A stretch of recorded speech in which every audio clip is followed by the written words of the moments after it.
All right, the time is 6 p.m. today on this December 3rd. We will now call this special meeting to order. If the city secretary could please take roll.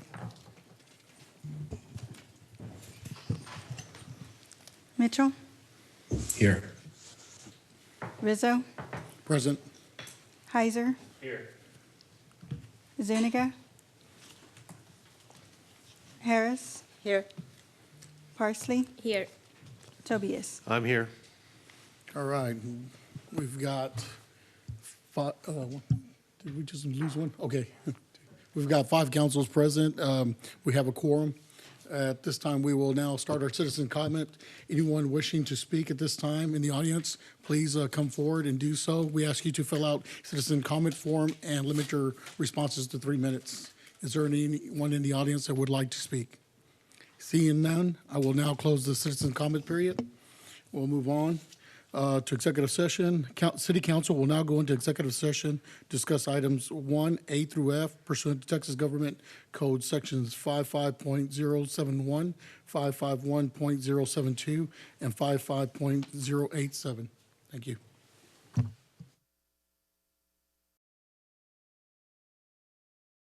This time we'll resume our meeting.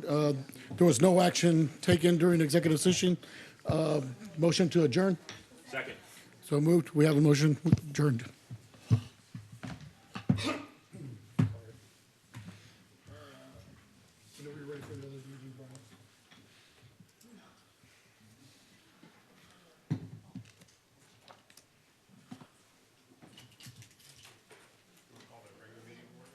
Yeah, are you ready for the 7 o'clock meeting?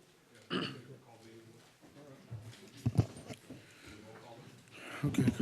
At this time, we'll call the regular meeting to order, 7:03 on December 3rd. Okay, cool.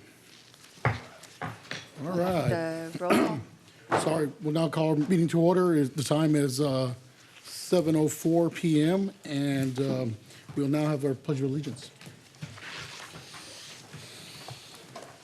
I pledge allegiance to the flag of the United States of America and to the republic for which it stands, one nation, under God, indivisible, with liberty and justice for all.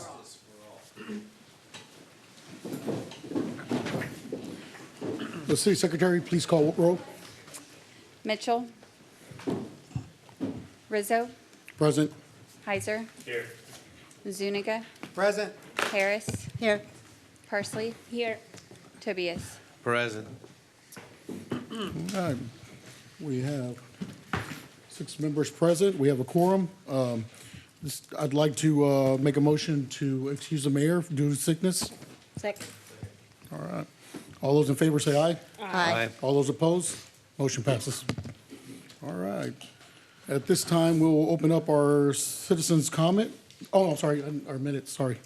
Mayor minutes. Pro Tem Rizzo would like to go and make a motion to approve the minutes for City Council meeting November the 19th, special meeting, including the special meeting minutes for November 19th at 6, and the regular meeting minutes on the same day, November 19th, 2024. We have a motion. Do we have a second? Second. We have a second. Councilmember Parsley. All those in favor say aye. Aye. All those opposed? Minutes approved. Thank you. All right, this time we'll open up our citizens' comment period. This time we will, any citizens in the audience wishing to speak, please fill out a citizen comment form. Keep your comments to 3 minutes or less, and keep your comments directed at the mayor or council. And is there anybody registered? We've got one form. Jason Payne.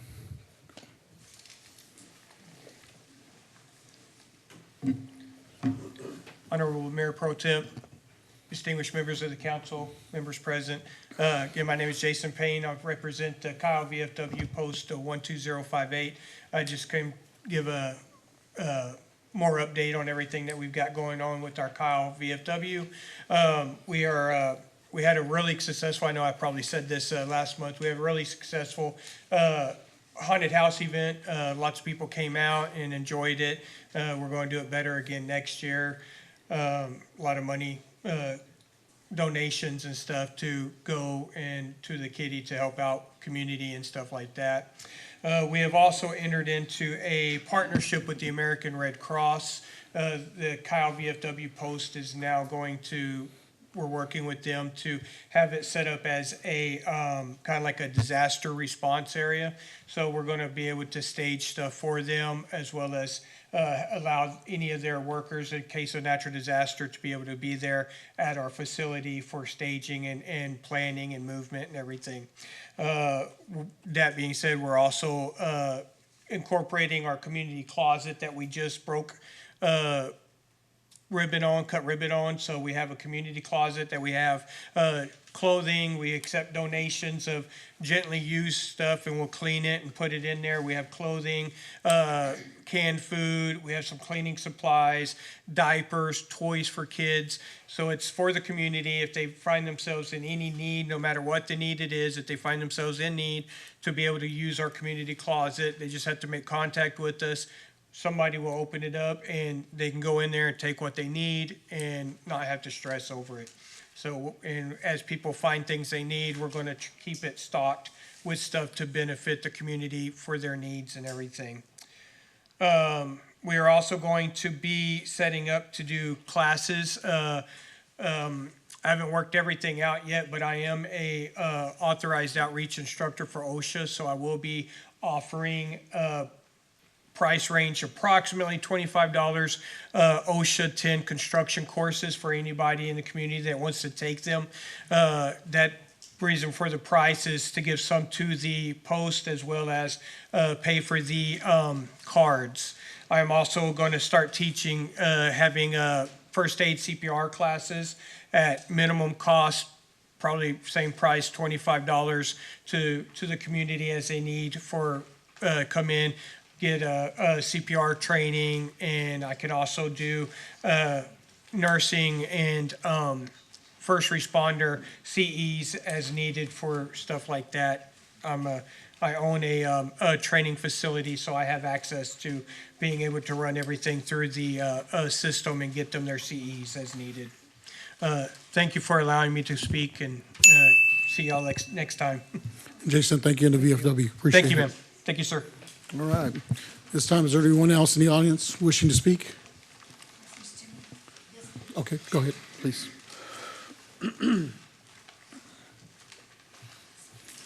Good evening, members of council. My name is Stephanie McDonald.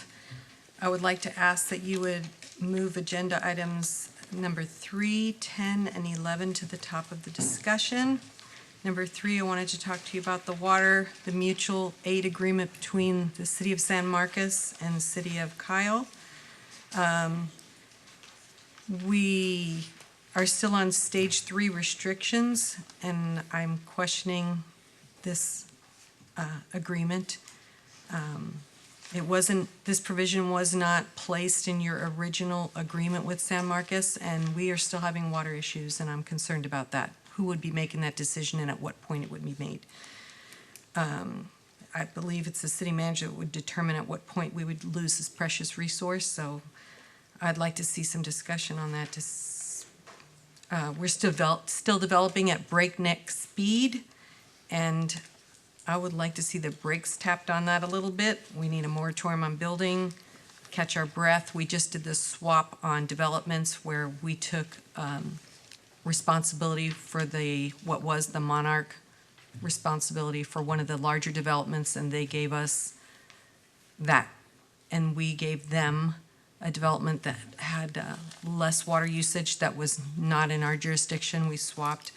But I'm just concerned about our water still and our infrastructure. And number 10, our city ethics compliance officer, Sarah Kerr. As far as I could see, she didn't have any experience in ethical law, and this is for the city ethics compliance officer. I would like to see someone take that position that's experienced. It's a very important position. And I would like to see this given very serious consideration as to who we choose for this position. And that's all I have for tonight. Thank you very much. Thank you, Ms. McDonald. Anybody else? Just remember to fill out a form, please. Thank you. All right, good evening, council. My name is Yvonne Flores Kale, and I just want to touch on a few agenda item issues that I have. The first one being agenda item number 3. I'm going to ask council, whoever creates the agenda, to please stop placing water discussions on the consent. Water is of the most importance to the majority of your residents, and so instead of having to pull it every time, it probably makes more sense to stick it under consider and possible action. I would also like to see any kind of transfer of water go through the council and not just through staff. And that's just to keep the residents apprised as to how the water is going back and forth. Agenda item number 11 has to do with borrowing money against future bonds. And I have a question as far as where some of these are going from. I like council discuss the different bond projects. It looks like there's a utility system improvements. Which bond is that coming from? The street improvements, it's at the 2022 road bond. It looks like there's an animal shelter. I don't remember any prior bond which would cover this. We have parks and rec. And I'd like to see which parks are going to get improvements and what those improvements will be. Is that coming from the 22 or the 2020 parks bond? And if so, is it the cities or the county bond? Where is the upfront funding coming from? So which source? Is it going to be the general fund? Is it going to be a prior bond fund? Are any of these going to be future bonds? And how much will this affect the resident taxes?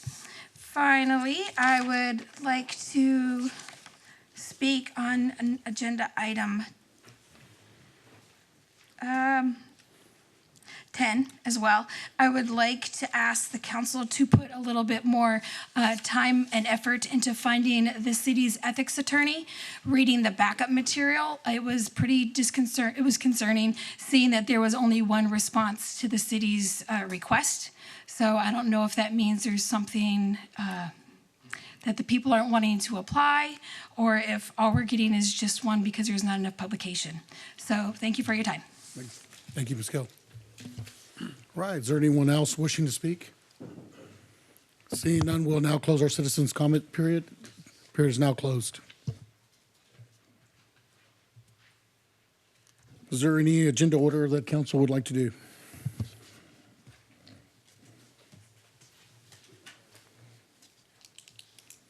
Seeing none, we'll move on. Agenda items. Emotions. Anyone want to pull anything? Mayor Pro Tem, 3. 3. 6. And 4. Anything else? On consent agenda? I'll entertain motions.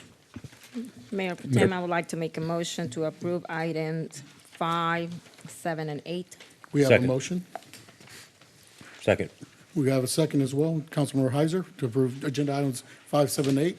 All those in favor say aye. Aye. All those opposed? Motion passes. Okay. All right, consent agenda number 3, Councilmember Tobias. Yes, sir. Thank you, Mayor Pro Tem. Obviously, we're talking about water, and so for whoever can come up and just basically give an overview of what this agenda item is and why we are asking for the permit, to give the residents a whole understanding of the issue with San Marcos and with Kyle. Thank you. Okay.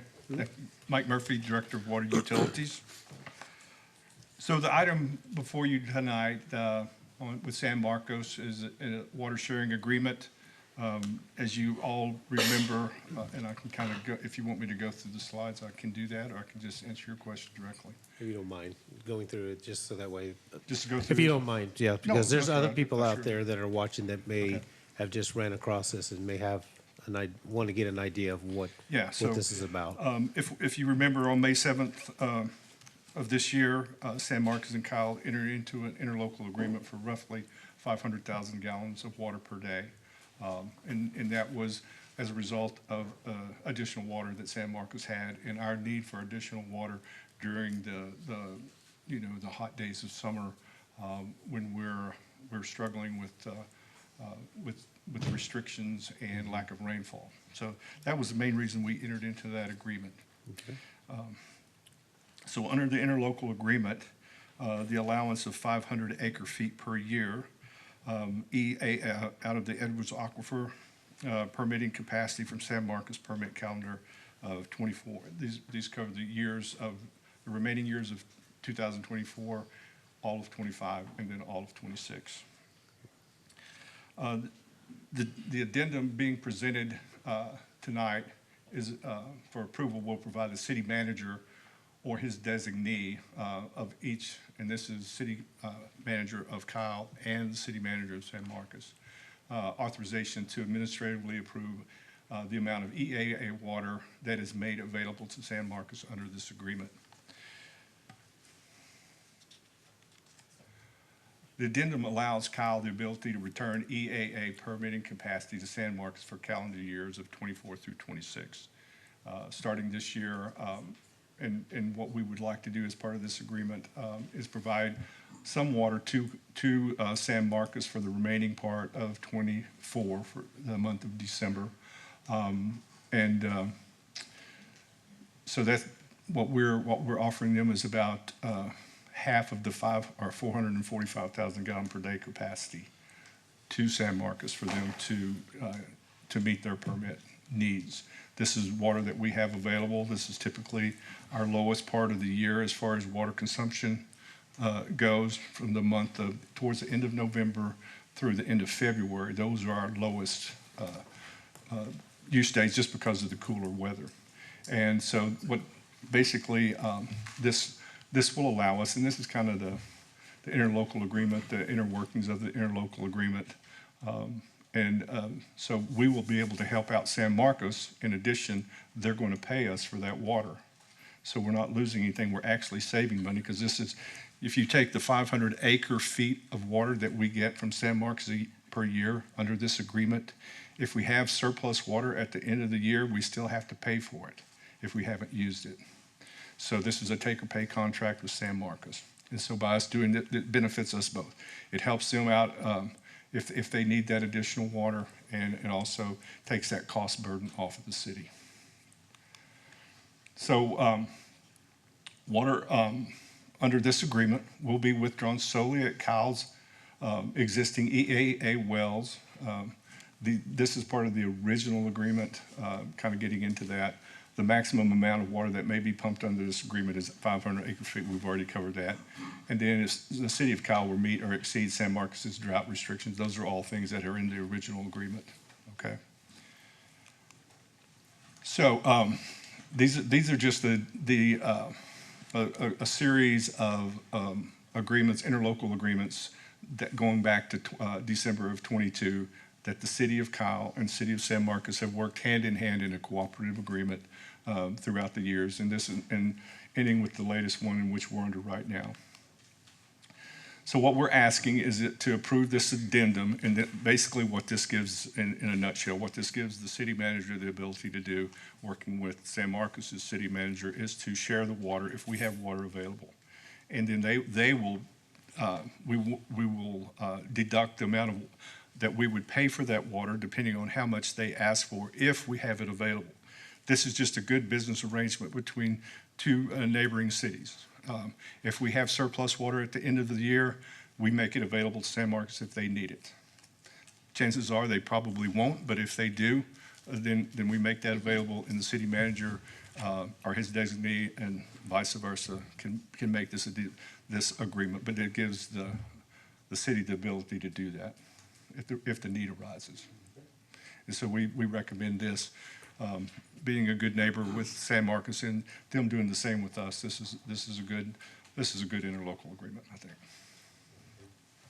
Great, thank you. That's kind of what I wanted to get through in a nutshell, to get people to understand.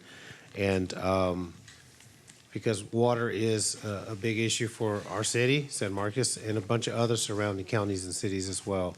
So it's just, I wanted to be able to have our residents to be able to understand what we're doing. Is basically, if it's water that we don't use, and San Marcos needs, it's kind of like just having that agreement to be able to share the water in that sense, correct? That's exactly right. Okay, on that end. And currently, what stage are we at right now in our water? We're stage three, amended stage three. Amended stage 3 on that end, okay. And you probably have all seen what just came out today as far as relaxing some of our restrictions in amended stage 3 that will allow you to wash your car, Okay. will allow you to have a soaker hose around the foundation of your houses, and then will also give you the ability to power wash your sidewalks and the sides of your house and stuff like that. But the majority of the restrictions will stay in place. Okay, thank you. That's all I have, Mr. Mayor Pro Tem. All right, thank you. Anyone else? Danielle? I was just going to touch back onto the restrictions that got lifted today. So even if we were to, we're only gonna be paying for the water we use with San Marcos, number one. Two, they will be able to use the water that we don't use that we had agreed with them to have anyway. And that is already including the restrictions that got lifted today. Right, correct. All right, yeah. Anyone else? Mayor Pro Tem, I'd like to make a motion to approve agenda item 3. Second. We have a motion by Councilmember Heiser, second by Councilmember Parsley. All those in favor say aye. Aye. All those opposed? Motion passes. 6-0. Thank you, Mr. Ward. It was 1, 2. Yes, I'm sorry, item 4, my bad. Yeah, I'm already wrong. Do I need to okay, I had it right? Oh, I had it right. Okay, cool. All right. Yeah, it was 4. Okay, we're good. All right, moving on. Item 6, Councilman Parsley, this is your, you pulled this up? Oh, did you? Oh, okay. Okay. Yeah. Consider approval of a 5-year agreement with K-3 Resources L.P., DBA K-3 BMI, for sludge hauling services at the wastewater treatment plant for an amount of $275,000 for each contract year. Yeah, just a couple of questions. So the total contract amount is for 5 years? Is that whatever in the agreement? It's a full cost of $1.3 million, right? Yeah, It's a 3-year with 2 one-year options. yeah, it's a 3-year agreement with 2 one-year options. What we anticipate, this is solidly based on use, and what sludge does get hauled would be about $275,000 a year is what we're anticipating right now. And I guess what criteria do we use to ensure that the operator is doing the pickup and the drop-offs, I guess, in a reasonable manner, since this is a different company now, not the original? Correct. This is a new company. We went through a request for a proposal process to get both price and qualifications of the potential respondents that are interested in picking up this contract from the city of Kyle. We would be monitoring this contract and ensuring that they are meeting our expectations. If for some reason they do not, then we do have an out provision through the contract with appropriate notice. So as we're switching vendors, we would definitely be monitoring how this new vendor is performing through our water utility staff. So the project goal is to get the sludge out, I guess, as soon as you can, once it's pressed and dried, Yes. right? So I guess the disadvantage, you don't want it to sit there for an extended period, right? No, we would not. Correct. And I guess the last question I had was, how much further, I guess, time are they gonna have to come through the neighborhood, the sludge pickups? I'm going to let Mike answer that one. Okay. So Councilman, right now, we're taking all of our sludge out through the back entrance on Heidenreich Road. Okay, And we're not hauling through the neighborhoods anymore with the sludge. okay. Those were the questions I had from constituents, Okay, so thank thank you. Anyone else? Mayor Pro Tem, I'd like to make a motion to approve agenda item 4. Second, We have a motion by Councilmember Heiser, a second by Councilmember Zuniga. Any discussion? All right, I do have some discussion. So the questions I had, one was answered by if we're using the same provider, and does company pick up on weekends and staff? I was reached out to staff. They said they do. They pick up 7 days a week. What do they do with the sludge was really important to me as well. Do they just haul it off? Do they just throw it out on land, or what do they do with it, right? And they do have a facility that does it to a Class B qualification, and another facility that's Class A qualification. So that's some relief there. And they, so they do their own composting with the sludge. I guess my biggest concern is that the price difference. I mean, it was a huge price difference between the other companies and this company, and that really worries me if we're going with a lower bidder. I mean, this is an issue that we've been dealing with for over a year now. It's been years, actually, and I'm worried that we're not going to get the service we're asking for, especially because the company's not local. It's out of Houston. That really worries me quite a bit.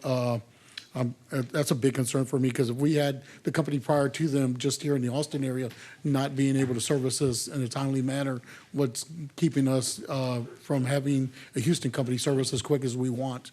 That's really concerning. And, the other thing is a 5-year contract. That's really long for me for a new company. I mean, I'd love to see a 2-year contract, because, no matter what else you have in there, to get it out is still really, really hard legally. So I'm really... That's a big concern for me. That's probably a big red flag for me, so I'm not really crazy about this. And the reason why this is something that our residents have been really emailing most of council really heavily about is the smells in the area, everything that's going on in that area with the wastewater treatment plant. We've done a lot, the staff has done a lot to rectify some of the odor, but it's still not completely gone. I know that we got a good piece the other day with the approvals that we were waiting on, and I'm excited about that. But I'm just a little concerned about this. When we go for the lower bidder, is that the right path? So if I might address a couple of the points that you raised there. First, it is not a 5-year contract. It's a 3-year agreement with 2 1-year extension options. So we're not committing to a 5-year agreement. And we are confident that if we are having any performance issues or concerns whatsoever, that we will be able to use the contract as a tool to remedy those situations. We evaluated... not just based on price. This wasn't a low bid contract. This was a request for proposals. So some of the things that did factor in, price was one of them, to be clear. K-3 BMI came in at what we estimate will be $275,000 a year. Wastewater transport we estimated that to be a $540,000 a year contract. And then Texas Disposal Systems gave us a couple of different options. And they were ranging from $985,000 up to $1.1 million, and they didn't give us pricing information on all of the information that we asked for in the RFP. But other factors that came in were the fact that this would be fewer trips to the disposal facility because they're utilizing 35-yard trailers. And the city's haul truck, and they have trailers which will increase our flexibility and require less equipment on site. So it was definitely more than just price that went into the selection of this particular vendor. So you just said something that really drew a red flag on me. Fewer trips, that means the stuff stays on site because it's a bigger container for a longer period? That is not my understanding. I'll let Mr. Murphy address that from the utilities perspective, but. Thank you, Mike. Yeah, so thank you, Councilman. And just so you know, I've got Robert DeFreitas, who is our wastewater treatment plant manager here to answer questions. And then we've also got representatives from K-3 BMI here to answer any questions like that. But actually, there will be a shorter duration on site since they are picking up 7 days a week, obviously including weekends. They're using larger trailers to store it. And so if, Robert, why don't you come up and just kind of walk through this right quick a little bit. So, and Robert, can you explain the processing more and why they felt like this was the best option for us at this time? I'm Robert DeFreitas. I'm the division manager for the wastewater treatment plant. One of the big factors with selecting K-3 BMI, and I believe why we're seeing cost savings, is the larger, disposal containers. Right now, we typically, what is provided with our current vendor is classified as a 20-yard roll-off dumpster. Typically, picked up on the back of a truck like a bobtail truck, and they will be using semi-trailers, tilt bed semi-trailers. And I think a lot of the savings are, because they're not based in the Austin area. And typically what we do is we schedule a week out. We will provide them at the end of the, 1 week, the schedule for the next week.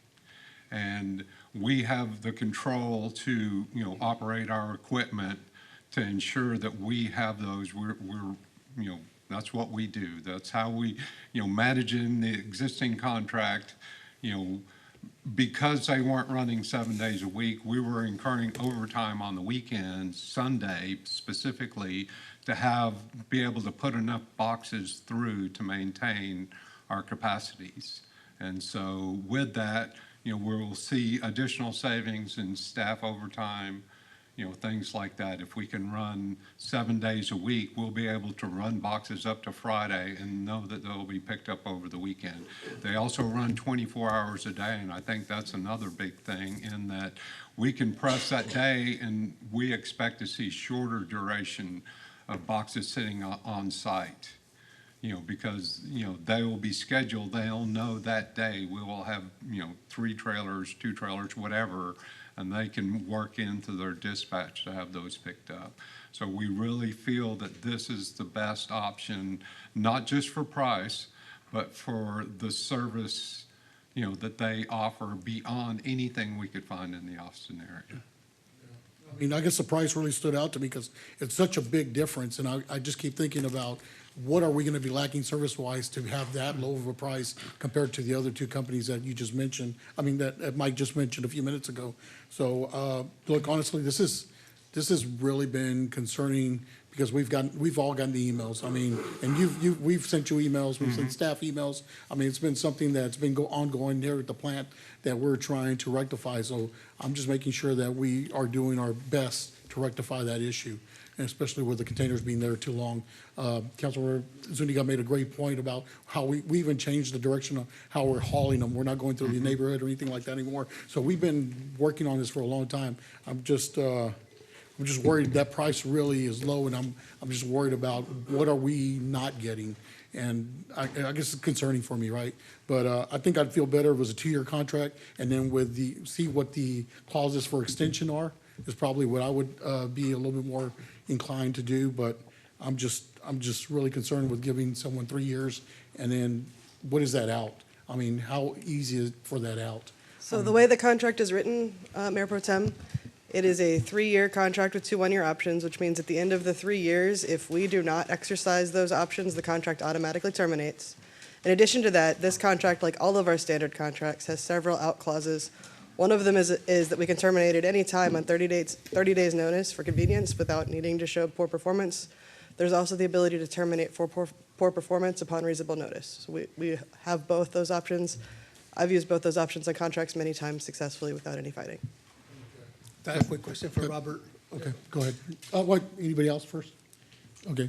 Zuniga. So just to understand, Mike and Robert, are we going to fill one 35-yard truck trailer per week? Is there still room in that? Because what I don't want, like Mr. Mayor Pro Tem Rizzo said, is where we cannot process because we're backed up because the trailer is full and we're waiting on that transporter. So now you got the slurry odors that are waiting to be processed. So is that have enough capacity for what our week production? So right now, we average 10 20-yard roll-offs per week. So that's what we're averaging. Fully loaded, so 20 yards. And so if you look at that, that is about 200 cubic yards. with 10 trucks in and out. So with that, we're going to be getting about 6 of the tractor trailers per week. And, you know, that's fewer trips, and, you know, we have the capacity, you know, to generate that, you know, it kind of, you know, fluctuates based upon, we have to maintain a 21-day detention time on our sludge. So that's kind of, you know, we kind of get ahead and then we'll pull it back. We kind of get ahead and pull it back. And, but all in all, you know, like I said, they're scheduled a week out. We know, you know, what we have to pull down to have room to continue to operate the plant. We have to have the ability to take sludge out of the process. That's how the plant operates. And so we know what we're doing. We know, you know, how much room we need. You know, this is what we do, is we operate this plant, and we've been doing it successfully. You know, I've been here for 5 years now, and, you know, this, I believe, all your concerns, it's one of the reasons, you know, we moved on this.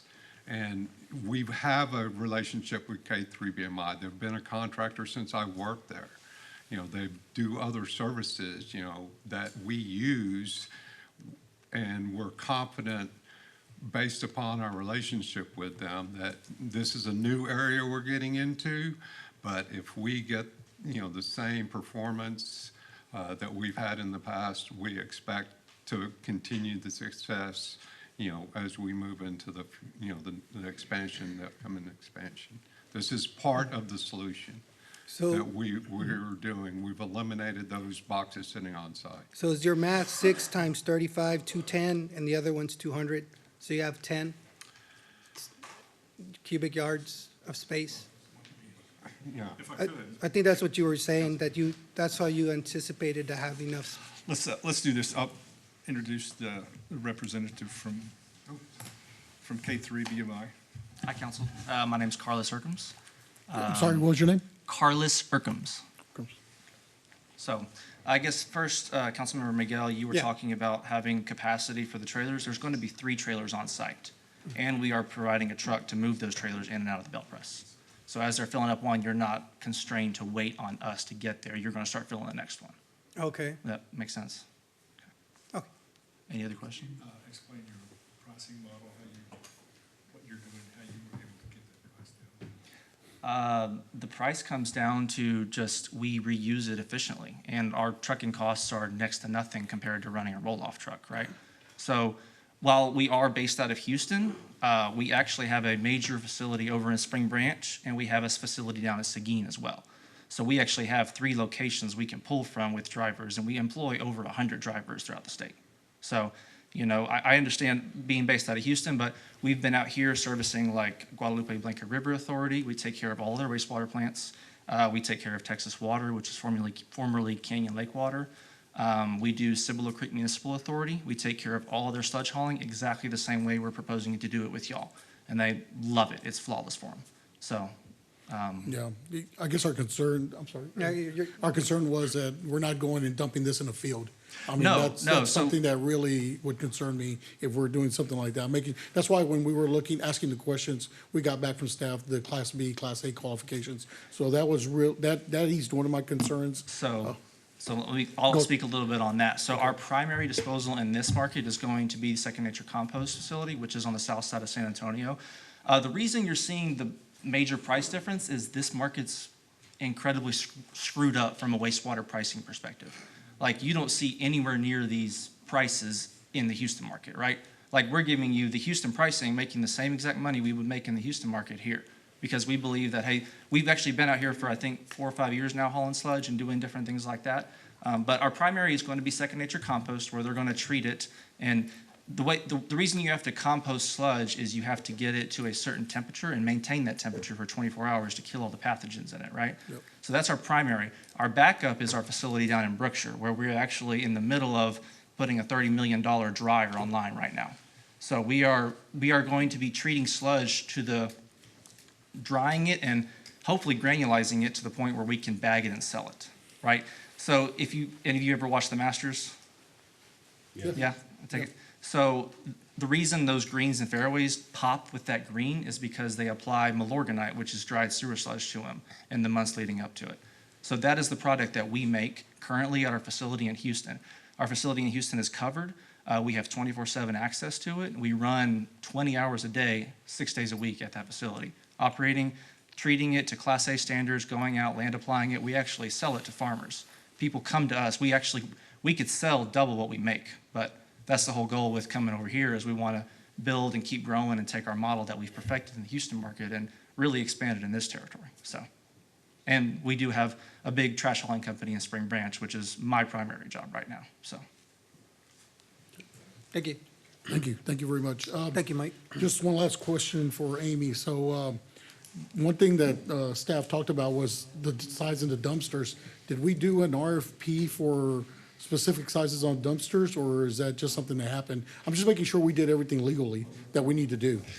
Because if we didn't do an RFP for certain dumpsters, and the rest of the people didn't know about that, needing larger dumpsters, did the other people that put in bids, would they? So that's part of the flexibility of an RFP. On an RFP, you let them propose how they want to provide the service with a little bit more of their own flexibility in designing it versus an RFP where you would specify, I want this exact widget or this exact thing. That's probably a lot of why staff decided to go with an RFP in this situation. Sounds good. Okay, I'll just making sure we did everything right. All right, I think I'd be more comfortable with a 2-year contract. Not real comfortable with a 3-year contract, but we have we've already, Ready to vote? yeah, let's go ahead and take a vote on it. So agenda item number 4, all those in favor say aye. Aye. Aye. All those Aye. opposed? Nay. Roll call. Oh. Oh. Do we need to do roll call? Roll call vote. Parsley, Nay. Heiser, Yes. Harris, Yes. Mitchell is absent, Rizzo, Nay. Zuniga, Nay. Tobias. Nope. Nay. Motion fails 4-2.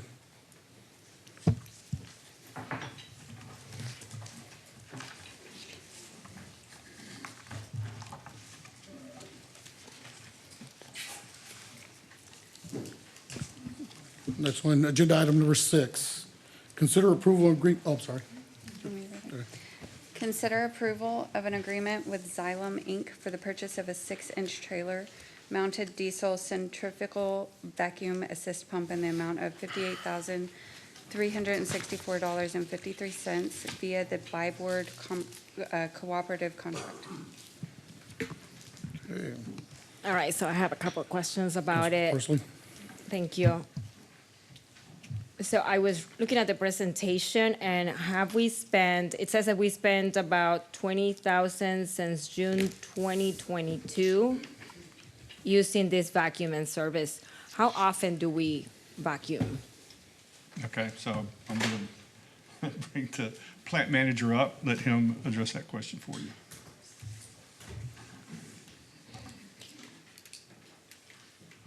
Robert Frez, Division Manager for the wastewater treatment plant. It's on an as-need basis. And, when we need it, we need it. Could you give me an idea, like once a month? And I know it has increased because you said the maintenance. Yeah, I the would presentation say shows the maintenance has twice increased. to 3 times a year is what we've averaged.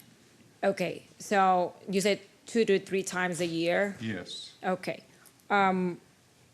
So in the 2 years, we have done it 2 years and a half, it has cost the city $20,000. Now, do we rent the machine and, you guys do this service? Or do we have to get somebody to operate the machine to do the service? And then, how does it No, work? Our staff does it because it involves, 2 to 3 setups. It depends upon what part of the plant is affected. Okay. So we wouldn't have to get somebody to operate it because you guys know how to do it. What's the life expectancy of that machine? It's 20 years plus. It depends upon how it's maintained. Okay, and do So the only concerns I had is because since it's 20,000 in about 2.5 years, I know we purchased the machine, if we're gonna be using it, yeah, I just wanted to know if it was really just cost effective for us to buy the machine. I didn't know if we needed to get like a specific warranties or maintenance that had to be added to that, or even the operation was gonna be done by you guys. Yeah, I guess it will make sense. Those were my questions. I would like to make a motion to approve item 6. We have a motion. Do we have a second? I'll second it. We've got a motion by Councilmember Parsley, a second by Councilmember Tobias. All those in favor say aye. Aye. All those opposed? Motion passes 5-0.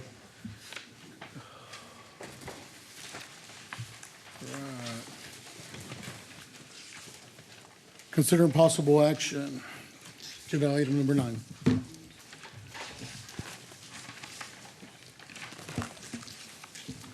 Consider approval of a resolution authorizing a purchase agreement with NP Austin Industrial 2 LLC for a tract of land of 5.110 acres, an access easement parcel of 2.121 acres, and 2 temporary construction easements parcels for a total of 4.356 square feet in an amount of $1,420,346, and authorizing the city manager to execute all documents necessary to acquire the property. Good evening, Council. Amber Smites, Assistant City Manager for the record. As you know, we've briefed you on this piece of property before, but this property is significant to our water facilities project that we have going on at FM 1626. This project, this property allows us to expand those facilities in the future, and this is one of our take points for the ARWA water supply pipeline coming into the city. ARWA is scheduled to complete their line to the pump station by February 28, 2025, and they need these easements as well. Construction is ongoing, and we need to complete the property and easement acquisitions now so that we do not halt any progress on the ARWA pipeline coming in. In August, y'all approved a resolution authorizing a PCN here. It acknowledged a property necessary for the pump station expansion project and future water facilities projects, and then you acknowledge the project as serving a public purpose for public use. Tonight before you, you have a purchase agreement and a possession and use agreement for your approval. This is prepared to purchase a tract of land of a little over 5 acres, an access easement parcel of 2.121 acres, and 2 temporary construction easements totaling 4,356 square feet. The total purchase price is a little over $1.4 million, and that is based on the appraisal. Full closing on the property is expected on or before 60 days after the execution of the agreement that's before you tonight. This possession and use agreement allows ARWA and the city to have immediate access to the property, which is absolutely what we need.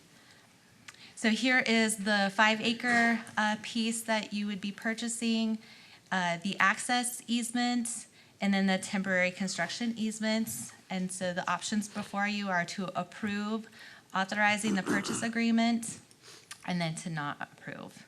And we recommend approval. Any questions? Do you have any questions? I do. Okay, Councilor Zuniga. Yeah, Amber, was the appraisal available as backup? We did not have the appraisal in the backup.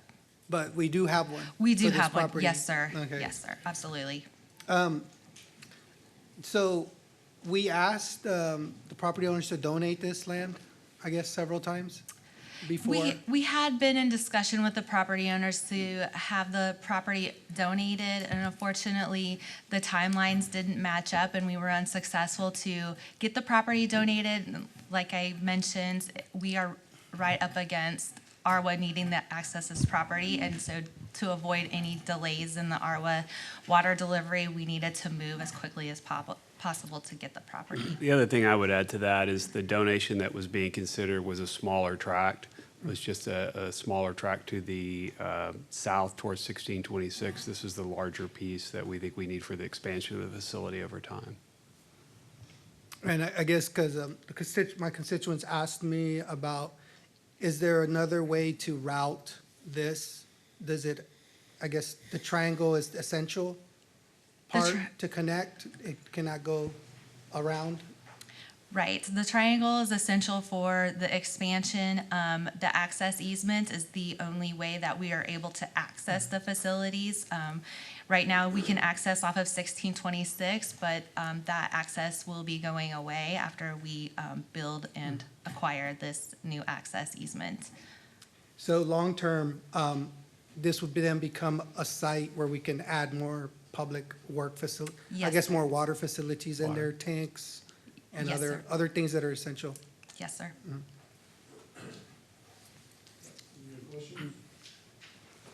Motions? Mayor Pro Temp, I'd like to make a motion to approve agenda item 9. Second. We have a motion by Councilmember Zuniga, a second by Councilmember Parsley. All those in favor say aye. Aye. All those opposed? Motion passes 6-0. Agenda item number 10. Consider approval of a resolution appointing Sarah Kerr to serve as the city's Ethics Compliance Officer and Christina Demers to serve as the backup Ethics Compliance Officer based on the recommendation of the city attorney. Good evening, Mayor Pro Tem and Council. Amy Alcorn-Reed, City Attorney, for the record.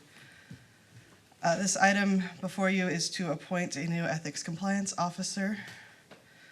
So the Code of Ordinances requires that the City Attorney nominate an Ethics Compliance Officer and the City Council confirm by majority vote. The Ethics Compliance Officer must be a licensed attorney in the state of Texas and may not represent the city on any other issues.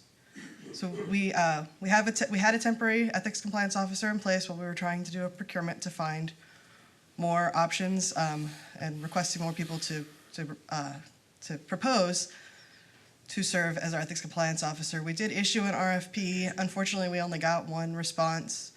We actually extended the deadline to respond. We advertised it in additional publications. We still only got one response, and the response was from Messer Fort. I have talked to a partner at Messer Fort multiple times on this particular person, on who to appoint.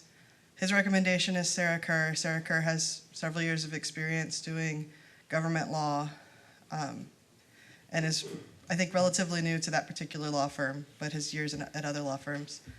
It was also pointed out to me that there was a typo on the name of our backup person. It should be Demers, D-M-I-R-S. There should not be an E there. I've provided a corrected resolution to the city secretary, so we'll make sure that that resolution gets corrected. Ms. Demers has several years of experience. She was previously an assistant city attorney. She's done a lot of city work and a lot of similar work, and so she'll also be there to assist Ms. Kerr with any projects. I will say if council wishes, I'm happy to go out for another procurement and see if we can get some more bites. But I would say that if we're going to do that, we do need to go ahead and appoint somebody temporarily because our previous Ethics Compliance Officer no longer works at that firm, and so we currently do not have one. And I stand by for any questions. Any questions? Councilmember Tobias? Okay, I got just a couple here and also some clarification on the agreement. So what would be the main duties of the compliance officer? What do they will be dealing with? So they handle our ethics ordinance. They provide advice on what the ethics ordinance requires, what's in the ethics ordinance. They would provide recommendations to make changes to the ethics ordinance. They also handle the ethics commission. So if we were to receive an ethics complaint, due to the fact that I could potentially be conflicted depending on who the complaint's against, we have an ethics compliance officer who is otherwise independent and only represents us on ethics issues, and so she would be able to handle those commission hearings. Okay. How would they work with our current City of Kyle Ethics Committee? The ethics commission, they would be their legal representative. So if we have ethics commission meetings, I do not attend those. Our Okay. ethics compliance officer attends them and provides advice to the board. Okay, so they would, whenever there's a complaint, whether it's through employee or whatever it is, if there's some kind of ethics issue, the operation would be that they would work with that committee and then they would make the findings on it and then make any kind of recommendations? They would provide legal advice. They typically provide opinions. We have some opinions from our previous ethics attorney that have come through on either questions from council, complaints that have come in, questions from staff. It just depends on what the issue is. Okay. But I will say, I defer to the Yeah. ethics attorney on ethics issues, so that way it's keeping it separate from what I do for the rest of the city, and there's no issue with any conflicts. Okay. And the last one I have, and again, I'm maybe not understanding, but I looked at the agreement the other night, and I went all the way down to section 13, okay? You're gonna have to read that to me, because I don't have it in front of me. Okay, it's 13A. So I'm trying to explain the verbiage and the need for that type of verbiage for an ethics compliance officer in the position. It says, for purposes of compliance with Chapter 227102, the Texas Government Code, and is subject to applicable federal law, council. You're talking about the state law requirements Yeah. on boycotting Israel, Yes. the firearms, and the Yes. energy companies. It So there says, is a council s- verifies it does not boycott Israel and Correct. all this other, yeah. So those are state laws that are in place. Any contract for goods or services with a government entity is required to have provisions that say that the company that we're contracting with does not boycott Israel, does not boycott energy companies, and does not boycott firearms manufacturers. That is state law. Okay. So we do include it in all contracts, and it's always written pretty much that way, so that if it's not applicable, it doesn't apply. Okay, so it's just a way of saying, by the way, FYI, this is what the Texas Government Code says. We got to put in the agreements and so forth, because I already had two people call me out on that, so I just wanted to verify that. Okay, that's all I have, Mayor Pro Tem. Anyone else? Any To jump motions? in, yeah. So Councilor Amy, I Zuniga? think, I guess one of the biggest, concerns from my constituents is the experience in the ethics field. For Ms. Sarah Kerr, you said you haven't spoken with her? I've spoken with the partner in her firm who recommended her. He has many years of ethics experience and will be there He to does, train her. but he's not the one Correct. And who's. he is not able to serve this position. I don't have all the details as to why. Mhm. But Ms. Kerr has several years' experience doing government law, similar government law. A lot of it was with school districts, but again, they have similar ethics issues that you deal with that way. Mhm. And she is the person who is available to make the time commitment in the firm. And then you mentioned that you'd be okay appointing someone temporarily. What did you have in mind? That's what we did previously. We appointed her predecessor at that law firm on a temporary basis while we did an RFP. The contract is terminable at will, so we could go ahead and appoint her now, and you could direct me to do another RFP and try again, and I'm happy to do that. Yeah, I think for me, it was just, I need to see a person a bit stronger with an ethics background history for me to be able to accept this one. So I think I would like to see the whatever it was, RFP, RFQ out again. Okay, we're happy to do that. We're happy to do it, frequently with whatever frequency the council would like. I've made calls around town. I've asked Paige to make calls around town. This was the only response we got, so that's where we are.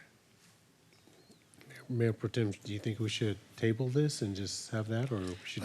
We have to appoint somebody. We have to appoint somebody to. Yeah, I would not recommend doing that, because if an ethics complaint came in the meantime, we don't have an ethics compliance officer So currently. if it's council's will to go out to RFP again, then we could appoint this person and then go out to RFP if that's what council will is. I mean, I'm open to anything. I'm good. Okay, I'll go ahead and make a motion if it means that we'll just go ahead and appoint, and if we decide at a later time, I guess, or we just, If you tell me now, I'll have purchasing start working on the RFP. We can get one out pretty quick. so, I mean, I guess one of the things would be is how comfortable do we feel about maybe speaking to Ms. Sarah Kerr about her ideas, but would that need to come through us or through, just to kind of see where we're at? But I'm okay with if we got to get somebody on board, we don't have anybody, so in that measure, I'll go ahead and make a motion to approve. And how long would this contract be for? It's terminable at will at any time. It will, okay. Okay, Second. go ahead and make a motion to approve item number 10. Second. We have a motion by Councilmember Tobias, second by Councilmember Harris to approve agenda item number 10. All those in favor say aye. Aye. All those opposed? Nay. Motion passes 5-1.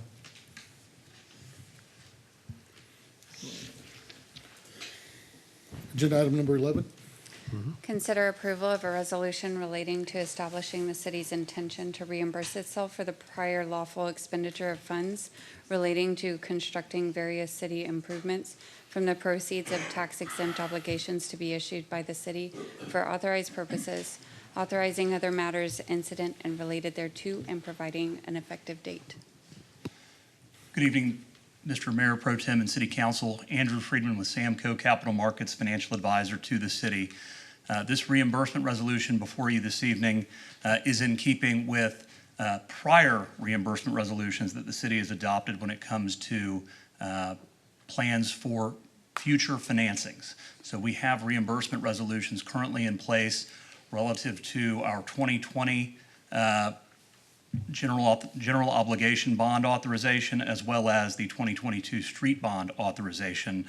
The resolution before you all tonight is for future projects unrelated to those, for various projects in nearly $70 million, wastewater, parks, other streets not covered by the general obligation bond authorization that you currently have. The reimbursement resolution and the need for it is predicated upon your ability, should you choose, to spend money towards projects before the funds from a borrowing are completed and in hand, so that you can keep projects moving in a more expeditious manner at you all's choosing. You could be in a position where you don't spend your general fund dollars or other available dollars towards a project, in which case you have a reimbursement resolution in place which goes unused, which is completely fine. This gives you that flexibility to take on and spend money towards projects before the financings are completed. I know that there's an intention to come before you all in the new year to start talking about the certificates of obligation for these various projects. This reimbursement resolution and the sizing of it is based upon the latest capital improvement plan brought by Mr. Langley and the finance staff for what will conceivably be financed within the next year, should you all choose to proceed with those financings in 2025. If there's anything that I've left out, I'm certainly happy to circle back on that. I'm happy to answer any questions that you all have. Again, this isn't a commitment to spend dollars. It's not a commitment to proceed through a financing. It's allowing you that flexibility to make business decisions and ultimately repay the general fund or the other funding sources once you complete a financing in the future. Any questions? Councilor Tobias. Is that why they voted on to raise the sales tax, to be able to have the additional funding, to be able to have the spending? This is unrelated to that, if I may not be understanding that. I'm not sure what the question is, Councilmember. I'm just trying to understand, are we basically asking to basically allow us to get ahead of the game and start prepaying for items out of a specific fund, not our general, basically out of our general fund, that we hope to get reimbursed later? It's allowing us to do that, correct? I'll try to take a shot at it. So it's essentially, you may be entering into design for a water or wastewater facility. We want to go ahead and enter into that contract today, and we don't have that on the agenda, but I'm using it as a hypothetical example. You would be doing that in the next few weeks or a few months. You would enter into a design contract. You would preserve the ability then to issue the bonds and reimburse those expenditures out of the bond issue at some point in the future, potentially closer to when you actually have a construction contract going forward to build the facility. So it's just a financing mechanism to help to make sure that we can take all those costs and reimburse them out of the bond proceeds when the bonds are issued. It helps us manage to make sure that we only issue the bonds when we need to. If you issued all the bonds right now, then you would pay interest and debt service payments on those bonds for many months or years in the future, rather than trying to time up the issuance when you actually need the funds. So that's really what it's about, is trying to have the funding match the need. And this preserves our ability to take those expenditures and to put it in a future bond issuance. It's very similar to what we've done on many different other occasions. Yeah, because we have been continuously, again, talking about a sportsplex. Okay. But now the time we are on the clock for something else. We are on the clock. And I know some people don't like me using the word dog pound, but we are on the clock for an animal shelter. possibly an $8 to $10 million facility. So these are future projects that would possibly be used. What we're saying is we're going to be able to allow us to use some of those funds ahead of time, correct? If need be? That is correct. Okay, so be able to, if we decide to go with the library years from now, but I know that we're on the clock at least for that item. So it's allowing us to be able to, If you all start. next year, start talking about a sportsplex or start talking about an animal shelter or another facility that we might need for a city, we could be able to use those CO bonds if we decide to go with that. For that money, we can allocate. This will allow you to, any money that you spend between now and that financing to repay the general fund's coffers for any money that have gone out, and Mr. Langley said it perfectly. It's just an efficient way of leveraging your dollars and limiting the amount of interest you're paying on debt by being able to time debt issuances more appropriately with where you're spending the bulk of the money in construction, which may be a year down the line or further. Yeah, So, including roads, Right. and including wastewater and other projects that we need around the city.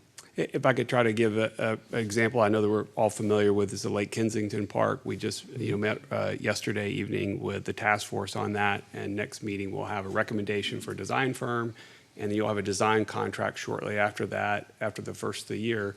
We want to enter into the design contract to get started with that process. It'll be an expensive contract. This allows you then to finance that out of the bonds. Without this resolution, you would have to cash fund that expense and then just have the bonds available for construction. So this allows you to put all of that in that financing that Andrea was talking about. Hopefully that makes sense. I know it's just a timing issue and to make sure we can use the bonds to reimburse those costs. Yeah, but a lot of it also has to depend on what we already have in our bank and what we can use, right? Because what Right, we're these doing are is- cash is balances that we have if to we already borrow have from. a set amount of money already set aside for some of these projects already, this is basically saying we can now allow, we're trying to say we're gonna get some more funding through and pay ourselves back later on to the general fund. It's allowing us to kind of use some of those funds from. It is. We're basically borrowing from ourselves in the interim. One of the things that we're very cautious about and that we're making a big push for when we talk about bond financings is your credit rating, and that drives the interest rate that we're able to achieve when we go out and borrow money. One of the things that investors and credit rating agencies look at very strongly is what are your cash positions? And so if without a reimbursement resolution and you're spending that money towards a project, we're diminishing our cash position, makes us less of a credit-worthy bond issuer. This allows us and the investors and rating agencies understand we're spending money towards the project, we're going to put it right back when we complete the financings. And so it's a zero sum from that perspective. So it helps and enables our credit strength when we go to the bond market. So basically, it builds our credit for additional. It helps to preserve it, yes, sir.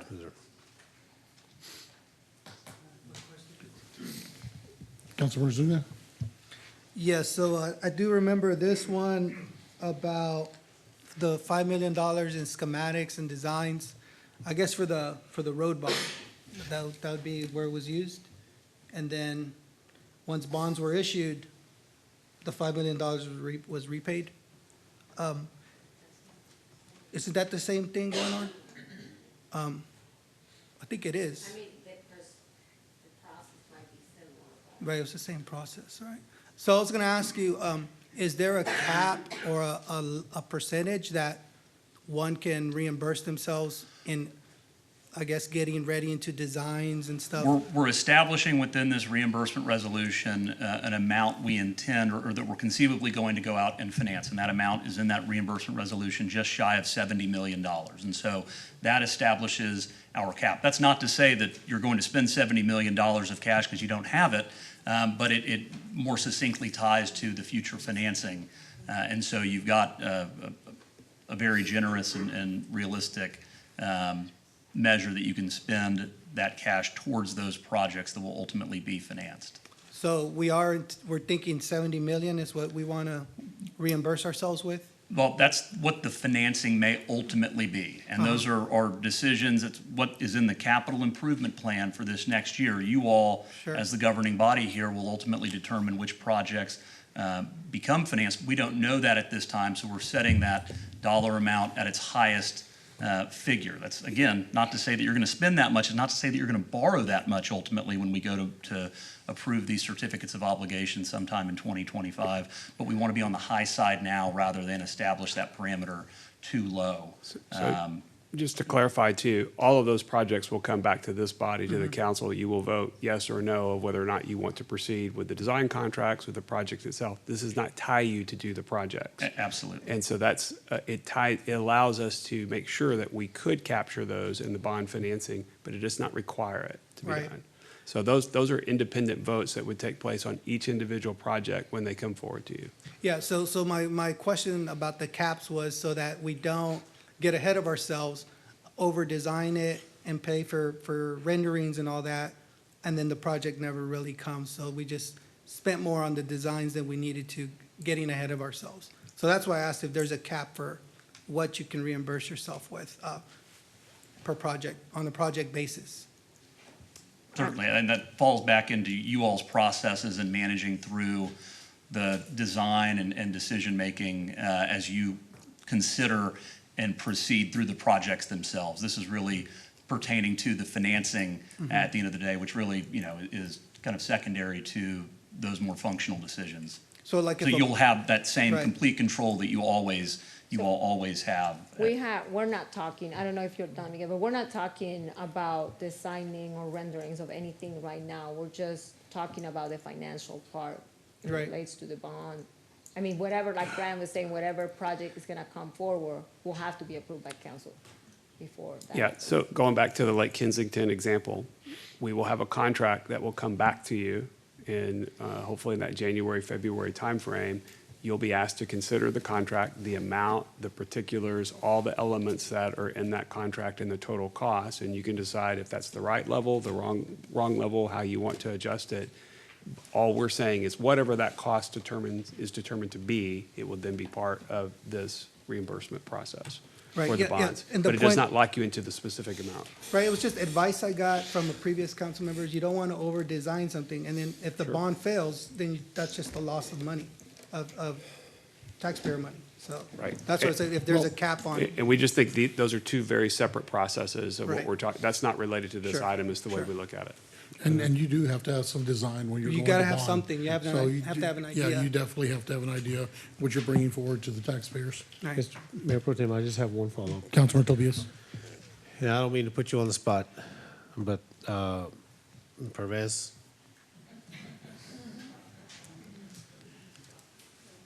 You're our finance personnel?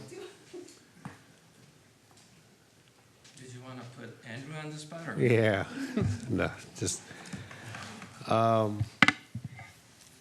it is a fact, we do have projects that are coming up, yes, Lake Kensington, I'm on that task force, I understand. But we also have other amenities that we need to look at as well, we just got finished buying downtown property, okay? How safe, guards, do you think making this certificate of obligation, do we feel financially sound on as far as where we're at to feel comfortable about the borrowing? Because that bottom line, that's what it is. We're basically saying we want to open up another line of credit. In a way, it's saying we want to open up another line of credit because we have other amenities we need to build. We have a need of a animal shelter coming, and those are going to be very costly, including design concepts, whatever. I know we're far from that, but I'm just talking about the dollars right now, the money.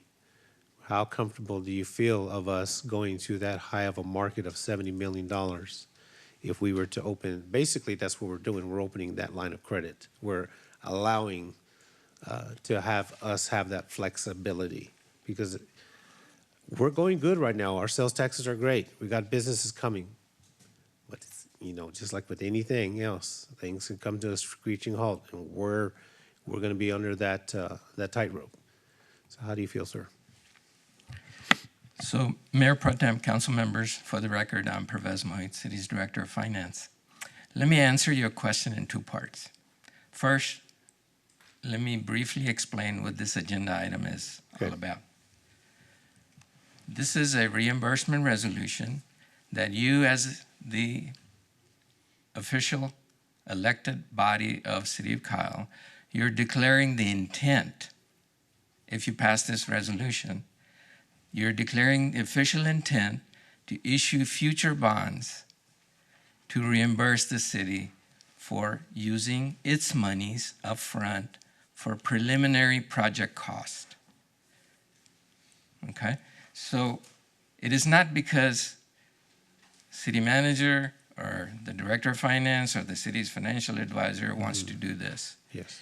It is in the tax exempt obligation rules that when you start spending money, the clock starts. There's a 60-day clock for us to declare this intent to issue future bonds to reimburse ourselves. That's what we're trying to do tonight. If we don't declare this intent and we spend money, Leon spends money, city manager spends money on preliminary project studies, designs, soil testing, whatever they need to do. If we do not pass this resolution, we will not be able to reimburse ourselves with future bond proceeds. These are not for voter authorized bonds. The reimbursement resolution you're about to approve or consider to approve is for certificates of obligations. These are non-voter authorized bonds.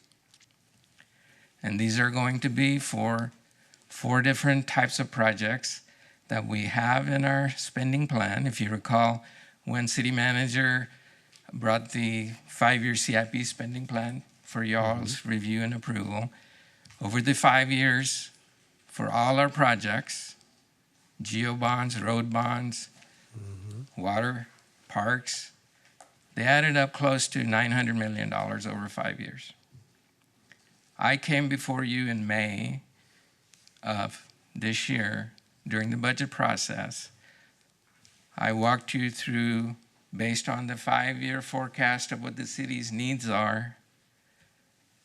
There are some projects that will be paid with fees and other revenues, general fund transfers, but the majority of our capital improvements projects will need long-term financing, whether they're voter authorized bonds or non-voter authorized bonds as COs. That figure over the 5 years is estimated at a little over $600 million. So the $69 million, the resolution tonight is for $69.2 million. And I can walk you through real briefly to give you that comfort level, how we came up with that dollar estimate. So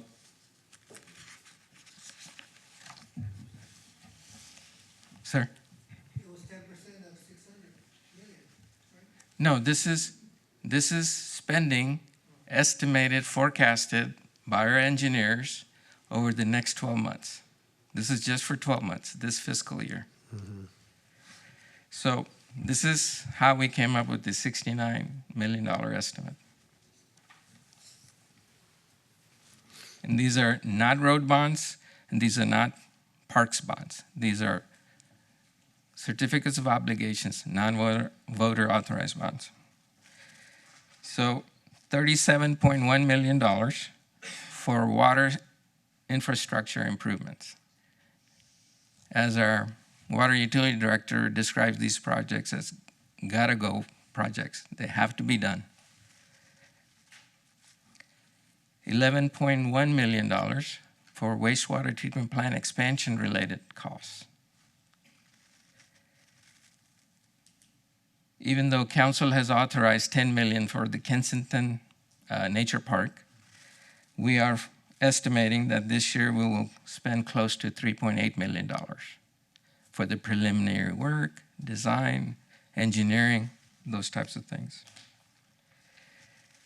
In our five-year CIP plan for this year, we have a number of intersection improvements throughout the city that the engineering department is going to undertake. We're estimating that they will need $4.7 million this year for preliminary engineering and those types of work. And then lastly, we touched on animal shelter. We're estimating that project to be around $10 million. Of that, we need about $2.6 million this year. And then finally, we have $9.9 million for TERS number 2 for the roundabouts and the illumination-related project improvements associated with those roundabouts on Kohlers. So if you add all that up, that's $69,200,000.